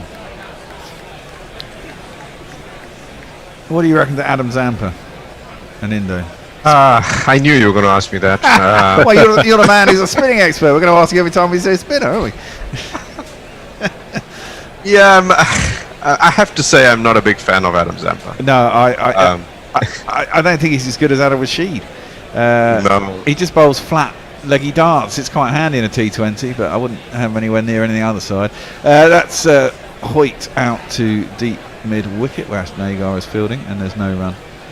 Hoyt is about right. Yeah. You're right. Zampa's I've just been watching him through the years because he came in as a very young bowler into the IPL. That's when I saw him the first time, and honestly, he's not improved. I'm just very disappointed with the way he's gone. But Zampa, tosses that one up for a change, and it nearly yorked Butler. He comes down to track at it. I think he's got a bottom edge that went into the ground past Carey. Shielded by Finch behind, going down towards third man. On the edge of the circle, there's no run. But I guess Shane Warne is a difficult act to follow for anyone, right? If you're a leg spinner. But even then. If you're an Australian spinner, until Nathan Lyon, how many people did they try? I think that was trying it. Googly, possibly? It was very full on leg stump, and Malan was trying to turn the leg side. Ended up squirting off the outside edge towards point. No run. Shane Warne is obviously a really hard act to follow, and Zampa isn't it. But he's reasonably effective in T20 cricket, isn't he? That's clipped out to wide long on where Pigster is fielding, and he'll get a single. Not a great thing on your CV, is it? Really, reasonably effective in T20. Well. These days, actually, it's good. You earn a living being young bowlers today. T20, yeah. They tell you why not, right? If you're gonna, it's unfortunate. It is true. It does. You have to say, in a job market, if you're being honest about it, opens up possibilities for people who wouldn't. If you're only paying gig with Test cricket, and you're going to never get into Test side, it does open opportunities. I don't have anything against franchise cricket in that sense. I think there's too much of it. Yeah. I just find it very difficult to align myself with a franchise which just doesn't have a geographical base. Yes, that's true. That's a good shot. Darren Milan has reversed, swept that. Maxwell can't believe it. He's coming around the wicket to him, and he pitched it quite a long way outside leg stump, to be fair. And he's reversed. Yeah, he can't believe it's not him who hit that. Yeah, well, exactly. It's the kind of thing he'd do. It's pitched outside leg, and Milan switched himself around and put it over the top of point, and it's gone down to the boundary for 4 runs. 2 + 2 is on man. I think there was a expletive was let out there. Comes in again, goes back this time. Milan, he's very good at that. He does cut it behind square, Lovely beats shot. the man at point. That is a good shot. He's Stoinis, he's diving, and I think Australia are realising this is getting away from them. They've lost 4 wickets by now, and it's another 4. 1, 2, 3, 4. He's got enough bottom hand to keep that far enough in front of square that he's just missed the fielder. Maxwell, 2 fours in the first 2 balls of this over, floats that one up a little bit more, and it turns, beats the outside edge of Milan this time. It's taken by Carey. He takes the bails off. His back foot never moved, and there's no run. Pointless taking the bails off. Keepers always do that, man. Yeah. They always do. Maxwell around the wicket. That one, straight, and that's a thick outside. It's trying to turn it into the leg side. Squirts off towards Stark. I think he's on the edge of the circle, third man. I think he was He was very lucky that didn't go through. Yeah. Yeah. Or get more of a leading edge back to the bowler. It's reasonably sharpish. I mean, he's edged that off a middle stump effectively. Maxwell's around the wicket to Butler, who goes outside his leg stump and swaps it down to long off. I'm sure that's Finch. Is that Finch down there? Very odd for the skipper to put himself. Well, maybe he does. Down at long off. I suppose no one's up really, are they? So England 63 for 1. 1 ball left in this 9th over. Checking the bails, they're on. Milan's 24 off 19, going along quite a quicker rate. Butler's also on 24 off 23. And just plays that up to long off, and there is no run. And that will be 9 overs done, 64, which is what, 7 nines are 63. So margin over 7 and over, which is pretty much what they need. Jake Grover says, when I lived in India, I was halfway up the Himalayas. An Indian bloke still wanted to hug me. This was in 1997. I hope social distancing has improved. Probably not by much. If he's as attractive as he was, then he's probably going to get hugged again. There you go. Jeff Bergen says this COVID thing could end up causing more deaths than Mog. Damn it, I want that Ian Bell jingle, says Subtle Knife. No, I haven't got the one you're thinking of. I'm sorry, people. It's just disappeared. But I will play one. At the end of this over, I promise you I'll play a Bell jingle. The Anita Ward one's good. Okay, I'll play that. Wow. That's a good choice. Me, isn't it? Shit. I'm commentating. So it's a reverse sweep by Darren Milan. This time he gets a bit of an under edge. It's very fine. Yeah. But it beats Carey and races off down to the boundary for another 4 runs.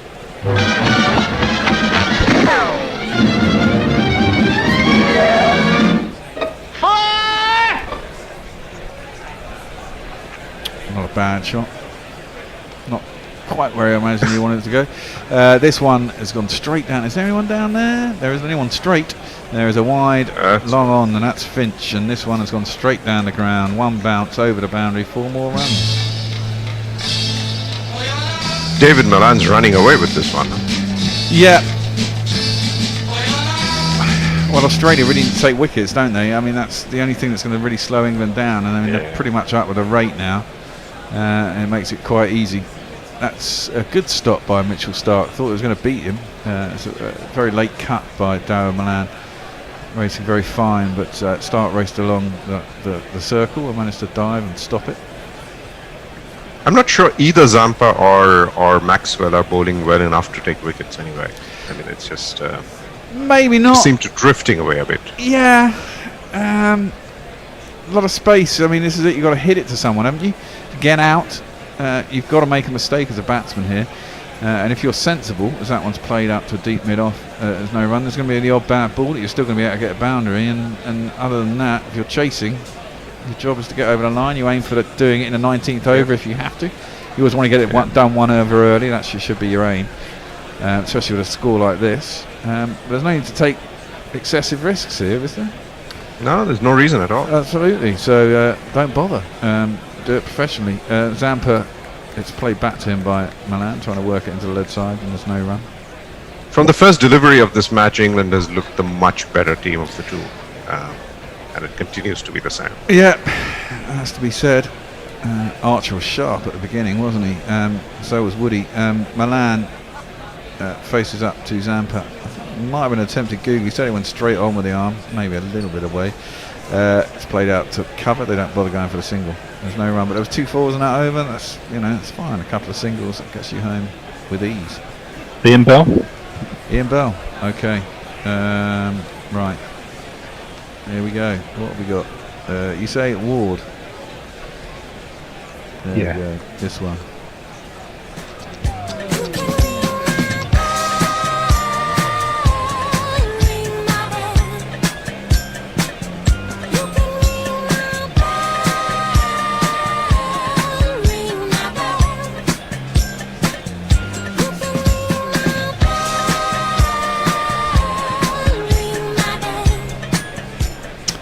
So there you go, folks. There you go. Is he retired as of today then, or has he announced his retirement for the end of the season? I didn't quite figure out.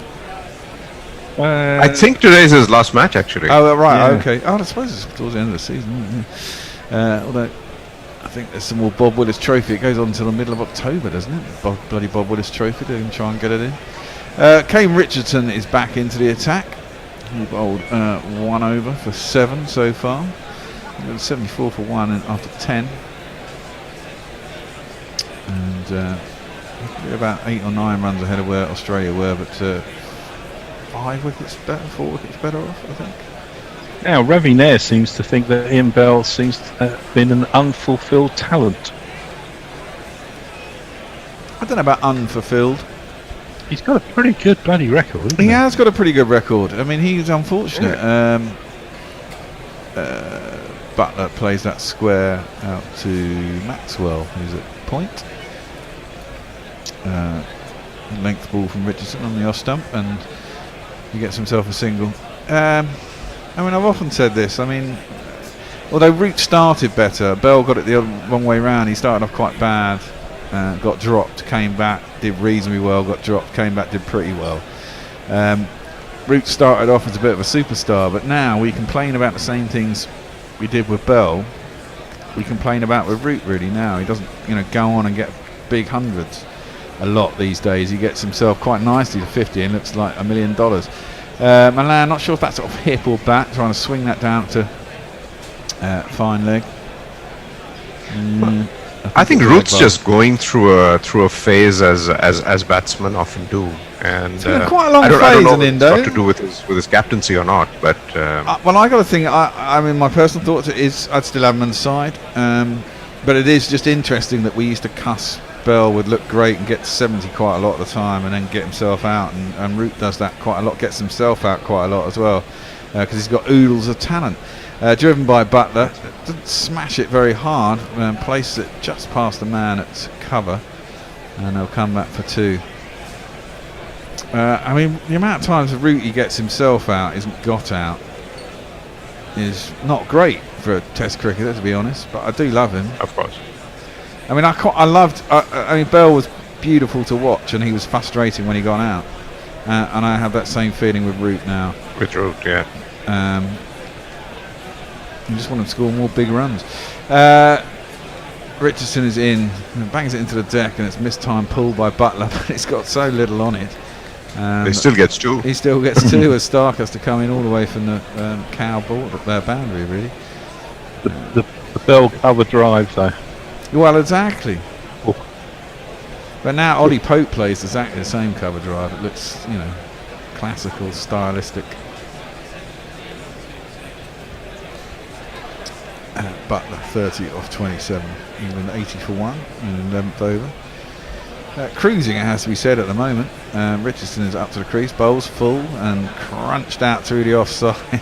That's ridiculous. That's a fantastic Finally somebody gets shot. it clean through the stacked offside field. Absolutely, and he opened the face of the bat, picked his space, sweetly timed, out to the extra cover boundary for 4 runs. No foot movement though, it was all in the hands, wasn't it? Yeah, it's just a flick, isn't it? Yeah. He has great strong arms, huh? Yeah, really strong arms. A lot of push with the bottom hand, keeping the face open. Richardson in, shapes to go outside leg, then gets back into line. Butler just works into the leg side, and again it's just dropped in. Doesn't even make it to the edge of the 30-yard circle. Allows him to get back for 2 as there's no one on the infield. I don't know about you and Indo, and maybe you see cricket differently and you understand this more than me. I'm a spin bowler. I don't care what sort of bowler you are. If you're going to bowl at the stumps and you've got to have 4 people inside the circle, I've got one man every single ball that I bowl kind of mid-wicket, whether he's on the edge of the circle or 10 yards in from the edge of the circle. The amount of times you see, I mean, I know and I get the fact that that's because the space is there, so they play to get there. But still, the angle of a cricket ball, the way it's bowled and the pace it's bowled, is often the most, if you get it slightly wrong or anything else, it's the obvious place for a ball to go from certain angles, and therefore it should always be blocked off. It's a question. Absolutely. For that one, for me, that one's a question of mathematics. It's not. No, it's not necessarily about how good a batsman is. I mean, the amount of times they get it wrong and it will go there and it shouldn't be a single, and it always bloody well is. Just drives me insane. I mean, I completely agree with you. The only thing that I'm not a fan of is when you get an off spinner, and Ravi Ashwin gets my goat with this one. That when you're an off spinner, you come in and you put a fielder at point before you start bowling. That really gets my goat. I mean, it just tells me you're very insecure. Yeah, so I would have a man. I mean, the way I would have a man at point anyway. I mean, I would stack my offside. I would have a point at cover and an extra cover, or mid off, and then I would have a mid. But mid wicket for me is the really important one. I can't bowl at the stumps unless I've got a mid wicket. And if you're mid wicket's fine, but I mean, I mean, as an off spinner, you're bowling into. Sorry, you can go on with this after this. Agar is the new bowler, and he bowls outside the leg stump of Malan, who tries to reverse sweep and gets an under edge and goes point, and there's no run. Well, if as an off spinner you're putting a point, that's the first position, you're putting somebody in, you're expecting to bowl outside the off stump and get cut. I mean, there's no other way it's going to get the point. Yeah, true. But I mean, I can see some sort of logic in that as well, because if the ball doesn't turn and you're trying to throw it up out there, but I might have a sweeper on a cover boundary. I don't mind that, and I might leave that space open. Because ideally you're not, because you're pitching it up far enough that the guy can't cut you. That's reverse swept really well by Butler. He's got hold of that one. He's got right on top of it. A top spin backhand effectively. And it's a raced away to the point boundary for 4 more. 1, 2, 3, 4.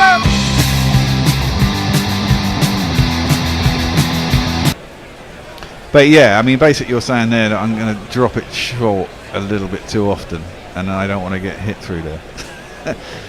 You're wasting a fielder. That's my point. Yeah, possibly, quite possibly. You want a cover, definitely. You want to be encouraging the drive, don't you?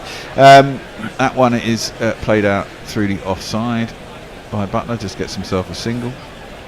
And a cover and a mid wicket, I'm good with. Huh? A cover and a mid wicket, I'm good with. Yeah, exactly. That's simple cricket for me. Yeah.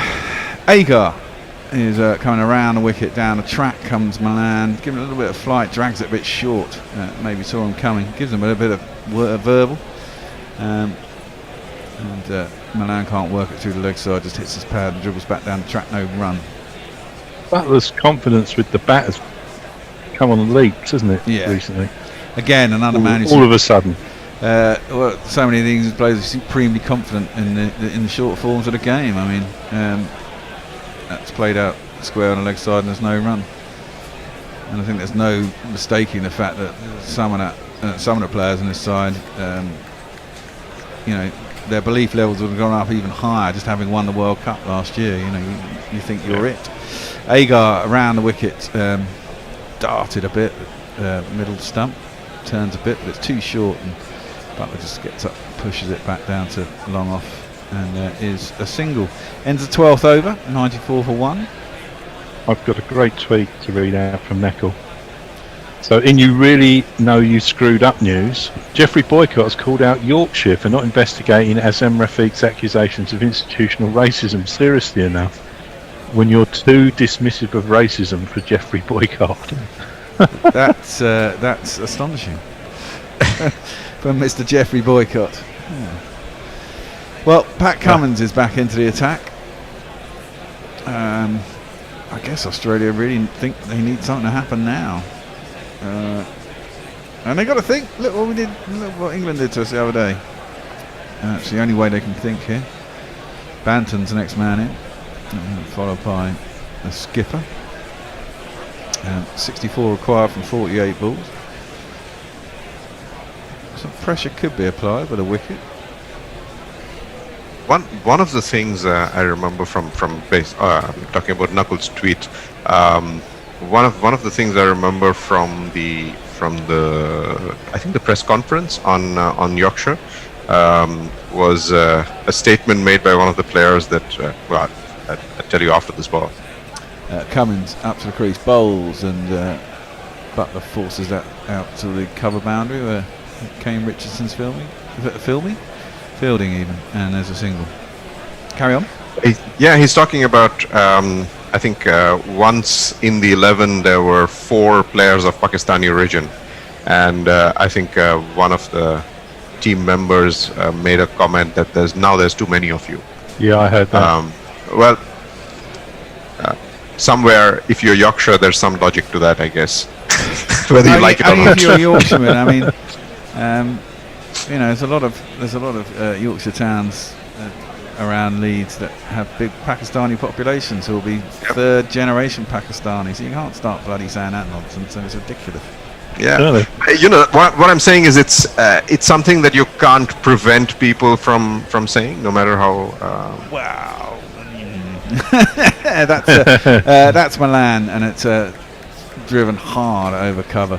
Good shot. There's no one out in the deep there, and goes for 4 runs. That went like a tracer bullet. Yeah, I think that's quite unacceptable. To be fair, I know Yorkshire. I mean, if you're saying it to 4 white guys from Surrey, it's different. Yeah. You know. Cummins into the pads of Milan, and it's played out to deep square leg, and they'll get a single. But I mean, the thing I read, you know, what the guy went through, I mean, it's horrific. It's just Yeah, it is. It is absolutely. absolutely. I mean, should be. I mean, he's talking about institutional racism, and that absolutely is. I mean, what the descriptions that he's giving of everything. I mean, to drive a guy like that close to suicide, I mean, Christ. Yeah. After 12 overs, Australia were 86, but I couldn't see how many wickets. Hopefully they'll flash it up again. That's just bunted out square by Butler. Maxwell leaps on it, and there's no run. Must have been 4. That's probably 5 or 4 or 5 wickets. It would have been 4 or 5, wouldn't it? Jay Grover says it's Ian Bell via Jared Kimber that got him into Test match sofa. Well, there you go. And the rest is history, Jay. Well, indeed. Or should I say, Mandawala. 1. Indeed.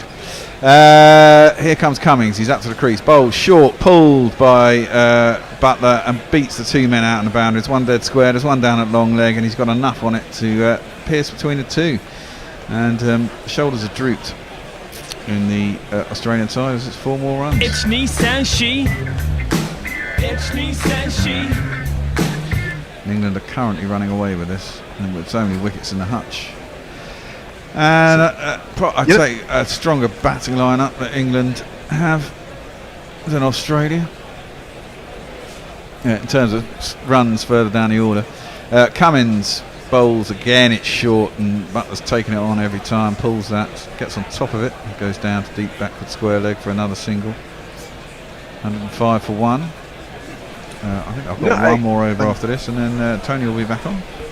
Go on, and Indo. No, I was just going to say on the racism thing. There's something I guess, you know, when you're not white and you hear quite a lot of it over your lifetime, you start to sort of what you react to and what you don't. So I mean, when I think back today, there was this one statement from one of my bosses in banking many years ago, a French guy. I'll tell you after this. Agar comes in, bowls full, and driven by Butler up to long off for just another single. Carry on. Yeah, so you know, the banking, right? You joke around, you hear a lot of things, and so he says one day he comes up to me and says that you know, I heard this one. What's the similarity between the Kama Sutra and Citibank? I don't know. Well, after this ball, he should give us the answer. Heaved into the leg side, and Milan has gone. He hasn't got enough on it. Agar's got himself a wicket. It was tossed up a little bit outside of the stump. Milan went for it, and I think got a bit of a toe end. Throws his head in the air. Didn't get a 50 this time, but 42 is a pretty decent little knock, and we have to say goodbye to him. How's that? You messed about, I caught you out. How's that? They didn't get enough elevation on it, and this is exactly what happened to Australia the other day. Is it going to happen again? So what was the answer? Sorry, what was the answer? The answer. Sorry. So the similarity between Citibank and Kama Sutra. Too many fucking Indians. He said that to you. That's a bit. You get those. Yeah. Well, yeah. I mean, the City is notoriously bad for that kind of shit, isn't it? They call it banter, Yes. but yeah, right. Oh well, 52 required for England off 40 balls. The next man in for England is this man. Tom Banton is a pure T20 player, and he'll go all the way. He's gonna do better than anyone you've seen before. This is the only way that he knows how to play. Oh, he's a little champion, Tom Banton. Well, didn't have a bad go against the Pakistanis not that long ago. He got 2 innings, and in one of the rained off games I think he did alright, and that's over the top of cover. Butler hit that sweetly, and Stoinis out there on the boundary cannot. He comes around, tries to cut it off, but he doesn't get there. Butler's the man there, 1 out. It's another one of these. 1, 2, 3, 4. Leads him on to 50 runs, you're 50 runs. Well done, well done, well done, well done. 50 runs, you're 50 runs. The job is only just begun. just 38 balls, and he steps out to that, and gets a beautiful shot. Reverse innings from swept. Butler. Yeah, it is a lovely innings from Butler. Reverse swept, it gets right on top. It goes all on the deck to backward point. Stoinis can but lick his lips and think what he could be. It's gone to the boundary 4 more.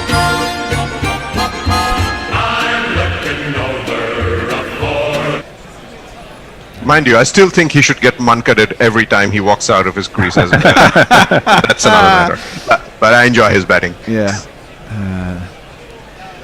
Well, I've never asked you actually. Here we go. After this, Agar bowls and it's full and it's driven up to long off and there's no run. That Mancad in the IPL, was it last year? Yeah, I think it was last year. Yeah. That was Butler, wasn't it? But that was. It was. That was, to me, that was cheating, and not because he Mancaded him, but because he actually just didn't deliver the ball and then watched him. It wasn't like it was one movement. He kind of got to the top, stopped, looked at him, and purposely, I don't know, it just looked wrong for me. But the thing is, that wasn't the first time Butler was doing it, because he is a serial offender. Yes, as far as I'm concerned. It's true. I mean, it's been done to him before. So he thoroughly deserves it. Yeah, true. But the way it was, I mean, the thing is, at his point of delivery, I don't think he'd actually left the crease, but he waited for him to go out the crease without delivering the ball, and then took the bails off, which was just, you know. I think it's fair game if you tell the batsman. Well, yes, it is. That's played out. You turn around and say, "You do that again, I'm going to get you." And there's a no run. And he says he's said that before to him, and Butler paid no heed. So fair game in my book. Yeah, I recall saying something like that in reply this morning, and Indo was, it's perfectly fine in my book to give someone a couple of polite warnings. Absolutely. Absolutely. Anyway, or not polite. Well, I'm going to be off, I guess. You are. Okay, thank you so much. Thanks for coming along, Indo. It'll be me, Nestlers, and Bear to see you home. It's been a pleasure, gents. It's see been you, a see you next time. Pleasure to see you. See you next time. See you. Joss Butler, 58, and he's been dispatching the ball to all parts of the Rose Bowl. He's lost his partner in crime, Dawid Malan, who, sadly, most players would go, well, I had a pretty good knock there, but Malan will look back and go, oh, I haven't maintained my over 50 average, because he was, what was he out for, 42, was it in the end? Bear, help me out. Bear's disappeared. Bear's way of helping me out. 42. The answer is indeed 42. It's going to be... Oh, he's going to... He's in the woods. He's gone to the woods. The chair was blank. Mitchell Starc doesn't care. He's going to bowl anyway. He's not going to wait for the Bear. He's around the wicket, and he kind of tucks Butler up, but he plays it nicely down to long leg. They're going to look for 2. They're going to have to hurry, and they have. Good running. Good running indeed. Now Mitchell Starc's gone for the thin Alice Band look. He doesn't look like he's got enough hair to warrant it, Nestlers, does he? Whereas Patrick Cummins does, but no. I don't see the point of that. No, It's not keeping his hair up. It's not a sweatband, so it's not keeping sweat out of his eyes. Aaron Finch continues to marshal the field wearing his 2 caps. One, of course, on top of the other. Stark, who's bowling from the Bromsgrove Pavilion end. Big sweep of the Hilton Hotel in his view. More particularly, he's got Joss Butler in his view, who steps across and just drives this, but it's more of a push than a drive, and straight to extra cover. The bear has seen his way back out of the woods to the chair. Jay Grover says everyone should get man-cadded to end Butler's reign of blood. Well, his reign of blood has been quite good to watch today. Sensible. It's not been his flamboyant best, but you could argue he hasn't needed to be. He's played the innings that the occasions demanded so far. Onto the back foot he goes again into that offside ring. So that's 2 dot balls, 88 miles an hour from Stark, who arrowed that in well to the toes of Joss Butler. And he's got 60 runs or 43 balls, so... Well, he does. And that's 41 from 33 the target. But this is Stark's last over, and there's still 5 to come after this, and Cummins only got 1, which means you've got to bowl Stoinis, Maxwell, and or Kane, Richard. You've got some overs from Stoinis if you want. But True. Mitchell Stark's going to be in, left arm around the wicket, short, pulled, and missed. And given us a wide, which would explain. Short, wide, missed wide. I thought there you go. For a minute, beautifully paraphrased. I thought he gloved that.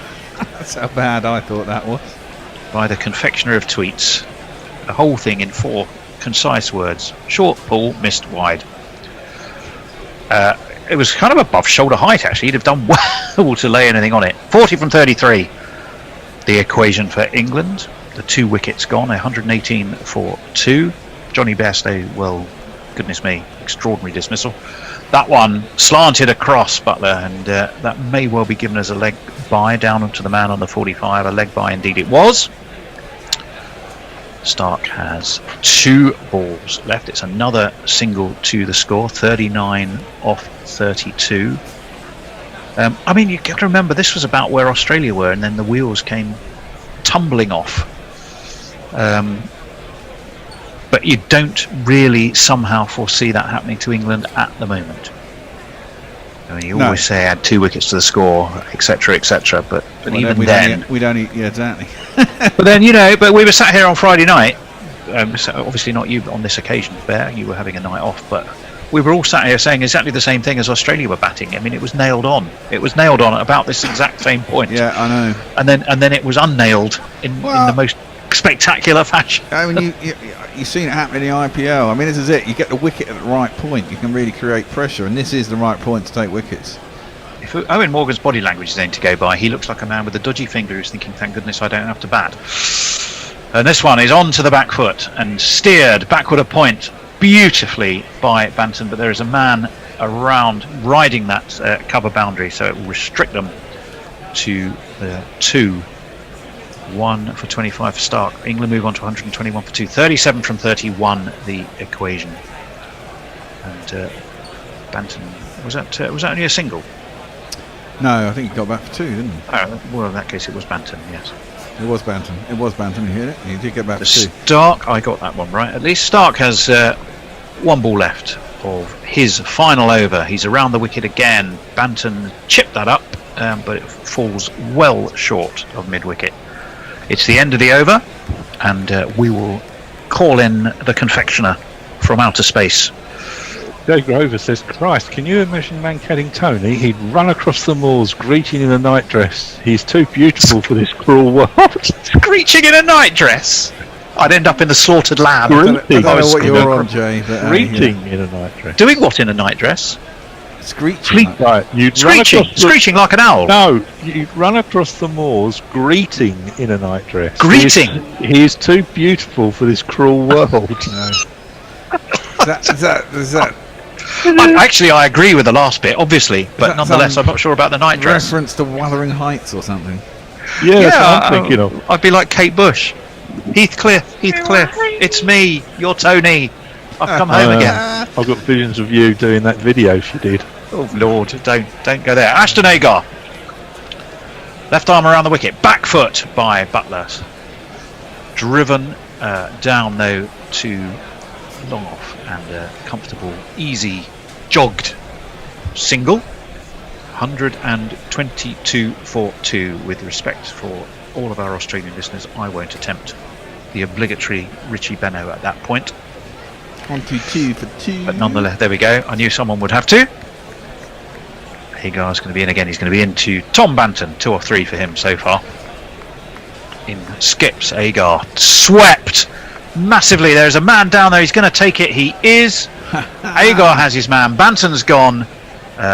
Caught at deep mid wicket. And, well, it's never over till it's over. It's never over till it's over.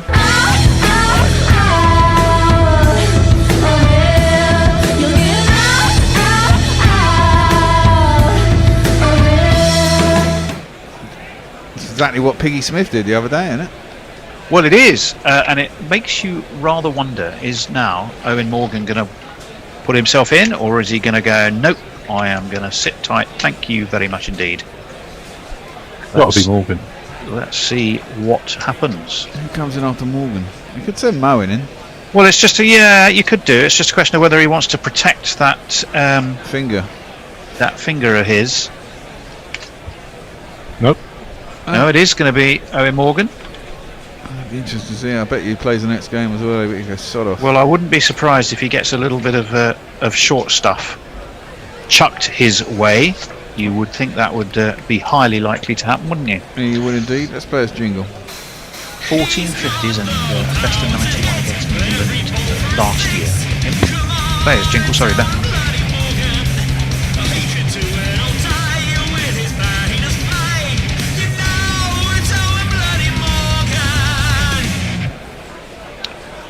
In fact, you may have been playing his jingle. I was playing his jingle. I think you at least really... with Knackle literally basically almost takes off when he's going to play a jingle.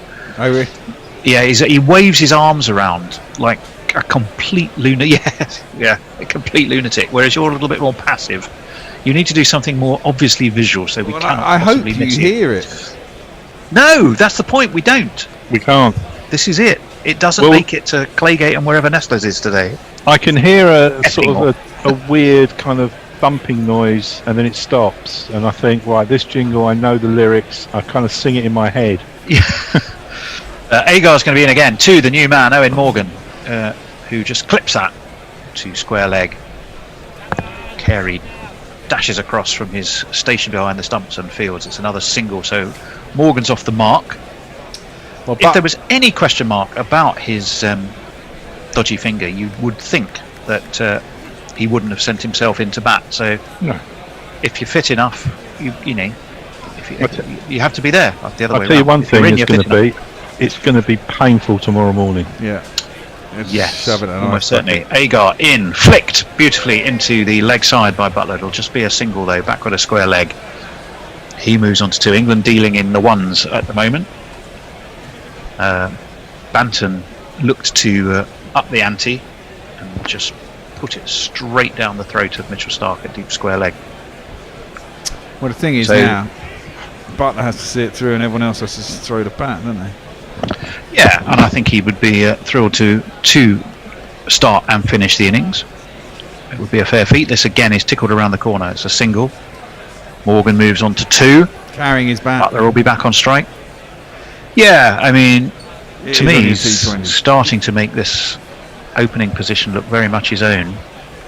And I think Jason Roy coming back to shoe-in will hold that thought. This one again is wide of leg stump, turned around the corner. They thought about a single, changed their mind, and good decisive calling from Owen Morgan there, because Butler was about to set off, and as is the task of the non-striker when the ball is behind the batsman, Morgan was crystal clear and went no.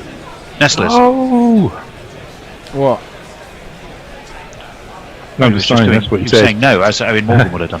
There, got it. Greeting means wailing, kneeling. Nestle could do the Monty Python semaphore, says Joe Grover. I think that's about his tweet earlier. The collapse is on, says Jersey Oak. There'll be a stitch up here to let Australia win to keep the series and Oz interest alive. Well, I hope not. I don't think so.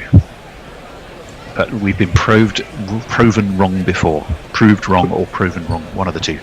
We're going to see Adam Zampa again. Proven. Whichever you like. Well, you just see, don't put an exclamation mark on the end of it. This is where their problems. Let it lie. This is where the problems come for Australia for me. 125 for 3. 33 needed for England off 24 balls. Adam Zampa is going to be doing his level best to make England at least sweat to get there.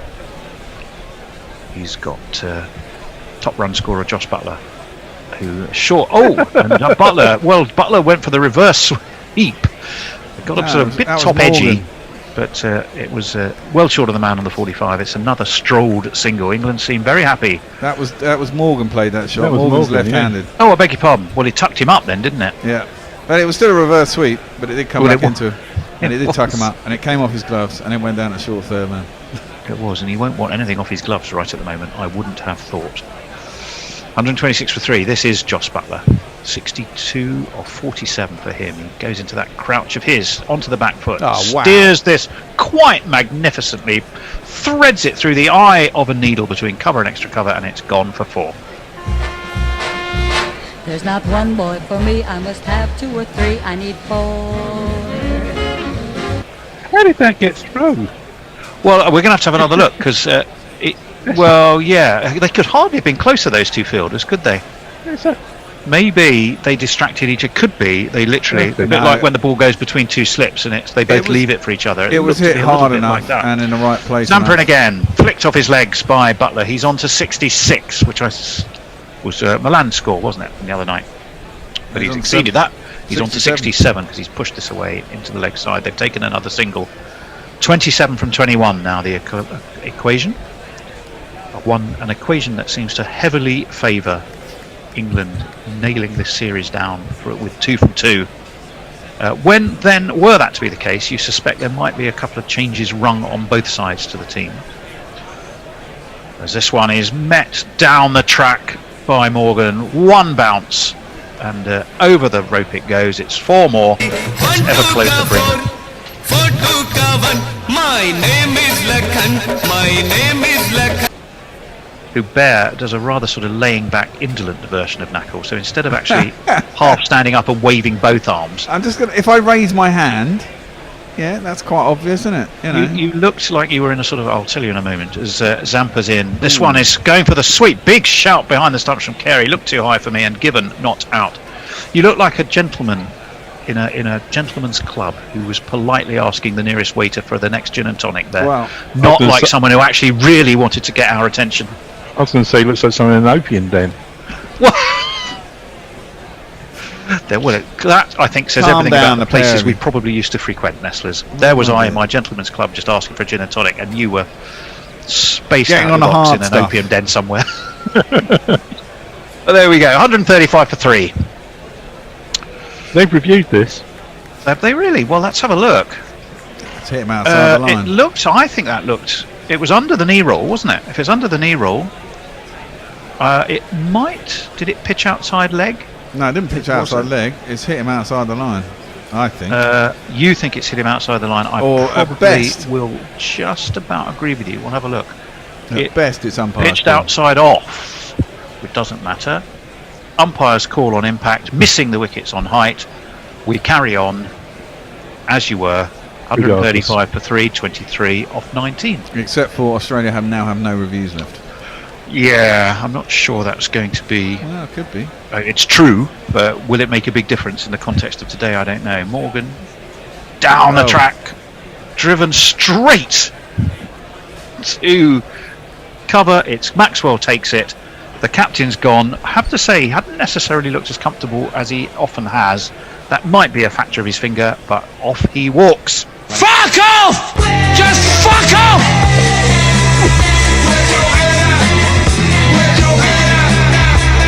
It's almost bloody identical to the other night. What's going on? Well, it is.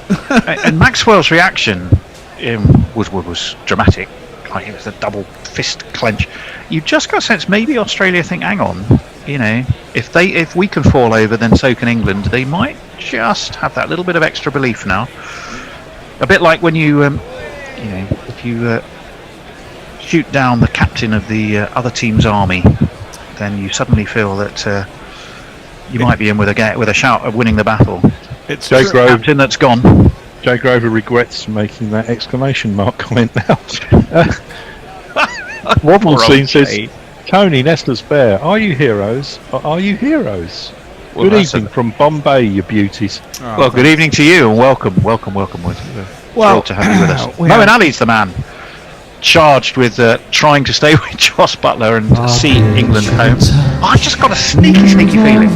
We'll wait for his jingle because the Bear's doing his very modest little next gin and tonic, please, Jeeves. Wait. It's already playing. Oh, was it? I love unconditionally. It's Moeen Ali. Agar is in and on to the back foot goes Buttler. He marches on in his irresistible way. That's to backward point. They take a single. Moeen Ali will come on to strike. Yep, Morgan. Well, he seemed to get to the pitch of that all right, but he just lofted it. I think he was thinking he was going to get it over Maxwell, who's a sort of shortish extra cover. Maxwell leapt up, took it above his head. We're going to have a look at. Isn't even that exactly to leap that high though? Did he? Isn't that exactly what Maxwell did as well though the other day? Didn't he drill it straight to cover? Yeah, it's history repeating. And Agar's going to be in to Moeen Ali. First ball for him. Back foot cut away to point, and another single takes England to within 21 of that target. 137 for 4. 16 balls to get it. Probably England might prefer another boundary to move along the way. This one is away. Agar goes sprinting away to the onside to pick that up. It's another single for England. Moeen Ali's away. Reverse sweeps this series. Look at that. England have played 8, Australia 2. Yeah. I wonder if that is also that could be a factor of many things. Who gives a crap? Well, yeah, funny enough, stats, isn't it? Well, I don't know. I'll hold that thought for a minute, as this one is wristily flicked away to the onside, but there's a straight to the fielder, I was going to say, no run. I picked that up against Pakistan, didn't I, in that first T20 that they actually played? You did. We felt we were playing them too much, I think, sometimes then. Although when they're successful, they look great. When they're not successful, they look pretty shabby. This one is dabbed by Ali. Quick single taken, just dabbed to that short third man, and they get another single. The other thought could be that if you haven't played cricket for a while, no matter how much you practice in the nets, you know, you do need to get your back into sort of match fitness, don't you? And the confidence to play those sort of shots tends to come with time, and there might be an element of Australia just keeping it in the locker until they feel that the time was right. I don't think I that's still on this don't tour. like them. I'd have said that's not. They're a thing of beauty when they work. Onto the back foot goes Jos Buttler, and this is driven past a cover, but there's a man at deep long off who will do the fielding. Again, it's a single. It's the end of that Agar over. It's the end of the Agar spell. 2 for 27 for him. 140 for 4 for England. 2 overs are left. 18 runs are needed. 9 and over is not nailed on. The thing is, who's going to bowl? Whoever bowls this over is getting targeted because Cummins has the last one, or whoever Cummins bowls this one, whoever bowls the last, you know. Well, again, as on Friday, but with the boot very definitely on the other foot, I wouldn't say this game's done and dusted. No, I wouldn't. If you go 2 overs left with a quality, and attack the quality of this Australian one. Well, the trump card, of course, is still England's in that they have Jos Buttler at the crease on 70 and seeing it like a football. But nonetheless, 9 and over, 2 overs left. Well, the bookies I wouldn't say that's a the bookies have England 5-1 on, and Australia virtually 4-7-2. They're 7-2. I'll look at our friend Winviz. 23% Australia, 77 England, which would equate to what, about 5-1, wouldn't it? Yeah, near enough. Yeah. In comes Zampa, onto the back foot goes Buttler. Cut. On cut past point. There should be a man riding that cover boundary. There is. It'll just restrict them to a single and bring Moeen Ali on to strike. I mean, Zampa would be the man I would target here. Well, yeah, I'm sure they'd like to do that, but Butler wasn't able to get hold of that. The ball was pitched up good length, and Butler tried to give himself room with the cut, but couldn't pierce the field. It's another single. If they keep dealing in singles between now and the end, they'll lose by 3 runs. More than 3. Down the track comes Moeen Ali. I think he's got everything on that and plenty more besides. He has. It's over long off. It's an enormous 6, and Moeen Ali's going, right, I'm going to do this.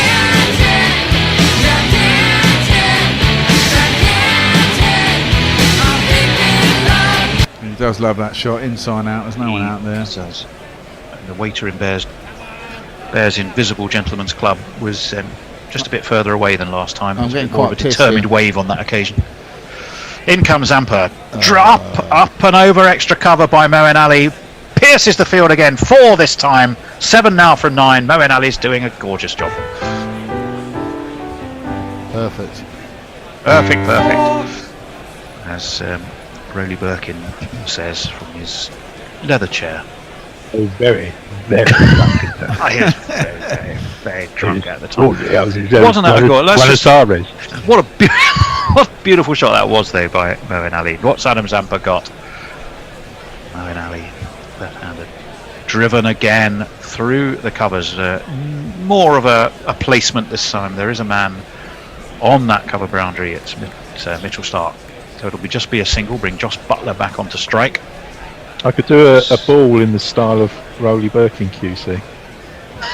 After this one, I'll give you time to psych yourself into it. This could be the last ball if you Rowley Birkin in space. That would be a great TV series, though, wouldn't it? Down the track comes Joss. Oh, That's Lord. enormous. This is still in space. Nestle, you could have caught that from your space station.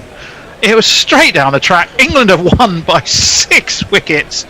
And what a way to finish it. It was almost as if Joss Butler said, what, Nesta's going to do a commentary in the style of Rowley Birkin. I'm not having that. I'm going to make sure that doesn't happen. 2 steps down the track, back over the bowler's head. Bear, give us a jingle. Okay, I was just going to talk, but I'll give you a jingle. And that was a big bloody 6 as well. He decided, that's it, we only need 6 to win, I'm going to do it this ball. I told you they're going to target Zampa. You were, as is so often the case in life, right. I should be managing an international cricket side, shouldn't I? We're going to have another look at that shot. Well, actually, we're seeing that in close-up from Joss, who, it was a thing of beauty. Everything working in tune and time and rhythm. He knew from the second he hit it, he came down to give a big hug to Moeen Ali. And then... Who's that next to Morgan? That's Jordan. They punched Chris Jordan, who was padded up. Well, he actually did ask for it, did Morgan, because they went to punch fists, and I think Jordan forgot that his captain, Dickie Finger, and absolutely smashed. I think it's on his. Unfortunately, I think it's on his other hand. Poor old Owen Morgan's dodgy finger. Actually, now for the rest of the series. Yeah, well, it's probably Chris Jordan out for the rest of the series. You know, men have been ignored for less, I think. In this, he seems to be having a smile about it. Yeah, I think so. I think Captain Morgan. Well, you have to say, gentlemen, that that was a pretty impressive show by England on this occasion. Yeah, I mean, all round it's a pretty good performance. They bowled well from the top. They got the wickets early on, didn't they? And got the important wickets too. And no one from Australia really. There were a fair few starts actually, but they didn't carry on. And at one point, it didn't look like they were going to get 150 anyway. But it was quite impressive in the last 4 overs to get there, I suppose. From the moment England looked like doing in Australia, they didn't. Yes, well, Australia needed to get early wickets. They didn't, and Australia lost early wickets, and they dragged themselves back. And it was quite weird how parallel it was to the other night. But the other night, both Warner and Finch, who were both in, got out, and it became a bit trickier. Butler was always there the whole way through, and I think that's probably the difference, isn't it? Well, the other difference, I mean, is you said it there. Is Australia had players who got a start, but they didn't really keep going, whereas England in Joss Butler had, once you get to someone who makes between 70 and 100, unless the rest of the team completely fall apart, you're normally heading for a decent score. Yeah. And as it was just subpar for the Rose Bowl. I mean, it wasn't so far behind. I mean, let's face it, we were at the end of the 19th over before England got there. So it wasn't a complete stroll in the park. But so long as you had Joss Buttler masterminding things as he did, it always looked like England, and so it proved. Have we got some more tweets and messages on various platforms, Nestlers? Yeah, we'll have a little jog through the scorecard when you've done them. Yeah, sure. Wobbles Seam says easy win for England here before the end. Steve Kellett's our man in Kuala Lumpur. It's Test of the D'Urbervilles all over again. England can screw this up from here so many ways. They have all the tricks in their playbook. Which one will they use? Alfred Sice joining you at the death from Whistler. It took us 8 hours to drive. Well, it should be 2 hours, but we are here and the butt is going well. Hope that isn't a curse. Muttley says Aussies are a mess. England are the best. Thanks for the coverage. Looking forward to the rest. Oh, beautiful. That's very poetic. Wolfenstein says, sad that it ended so soon after I joined in, but happy I could send my greetings. Bye. Well, bye-bye. Thank you. Jay, to end it on is how often we start Twitter on with Jay Grover. Thank you all very much. Tony, you're a total blouse, but I love you. I now have to work to pay for the mortgage level cost of my shoes. What? Hang on. Now I'm even more confused. I've been wearing a night dress, scampering across the moors like Kathy from Wuthering Heights. Now I'm wearing a blouse. What's going? You are a blouse, not wearing. Oh, I am a blouse. I'm not wearing one. It's this exclamation mark thing. Oh Lord. Okay. Well, the thing is, it's now ingrained in my head. Every time I write anything, I think, oh, have I put an exclamation mark in there? In all our heads. Do you have any other messages, or was that it? I think we'll end on that one. Okay, great. Okay. Well, you've seen England win, of course, with us, which we're delighted that you did. We're certainly delighted that you did it. You joined us. 157 for 7 Australia made, 158 for 4 England made. And as we were saying, Joss Buttler, 77 not out of 54 for him. Carried the bat from the top and really managed England through. A couple of wobbles perhaps. Bairstow went in the most ludicrous manner you'll probably ever see. It'll just say hit wicket in the scorebook, but in reality he swung around, missed the ball, all fine, and then he seemed to just lift the bat almost on purpose to flick the bail off. The Australians were all looking at the scorecard at the big screen at the Rose Bowl, and they all just shrugged their shoulders and basically said, how on earth did he do that? And none of us really know. Darid Malan, 42 off 32, a fine effort from him, although he might be slightly disappointed he's scored below his over 50 average. Tom Banton, not his day, went for a big pull off Agar and was straight down the throat of Cummins at deep backward square. Owen Morgan, also not his day, big knock on the finger. He chipped straight to Maxwell off Zampa and then nearly got his finger broken again by trying to fist pump Chris Jordan at the end. Moeen Ali, the other not out batsman, on 13. The bowling, 1 for 25 for Stark, none for 24 for Cummings, none for 19 for Richardson, none for 16 for Glenn Maxwell, 1 for 42 for Adam Zampa, and probably the pick of the bunch most definitely 2 for 27 off his full allocation of 4 for Ashton Agar. So 6 bowlers used, but it didn't do the trick. England have won. They've also won the series, and I think, barring any final words, Bear, we will probably say see you. Actually, when will we see you? The next one's Tuesday. Careful. We're back on Tuesday. See you on Tuesday. Yep. I think just one thing I would say: if you're not doing anything later, watch the F1 highlights. I think I'm going to do that for a change. I'm going to try to anyway. You're in for a treat. Lovely. Well, I shall look forward to that. So it is on Tuesday. What time is it? Back to an evening. Yeah, 6 o'clock kickoff, I would imagine. 6 o'clock our time. Yeah, so 5:50 on air for us. We can't wait to have your company. But for now, from Anindo, who's left us to go to bed in Singapore, from Nestler's in out of space, from Bear, who is simply spaced, and from myself, Not quite properly Is yet. I'm going to get there. a very good night. All right. Good night, all. See you. Take see you care. Tuesday. Bye. Guerrilla crickets. Whoa. Guerrilla crickets. Whoa. Guerrilla. Take guard, man the barricades, patrol the cover boundary. At last the time is come, this is a cricketing emergency. Hear this call to arms for every cricket revolutionary. Take up your bats and stumps for the test match insurgency. At first they tried to silence us, but we would not be silenced. They threatened us with lies, so we threatened them with violence. Che Guevara, Sangakkara, Joseph Stalin, Douglas Jardine, Robespierre, Carol Hare, Vladimir Lenin, O'Brien Kevin, guerrilla cricket. It's not about the winning, it's about how many rules you break. Even in cricket commentary, this is the best advice to take. Pick guerrilla cricket, it's the finest choice you'll ever make. There's so much more to cricket than red counters and a slice of cake. At first they tried to sanitize us and clean up our act, but people like it filthy, and we know that for a fact.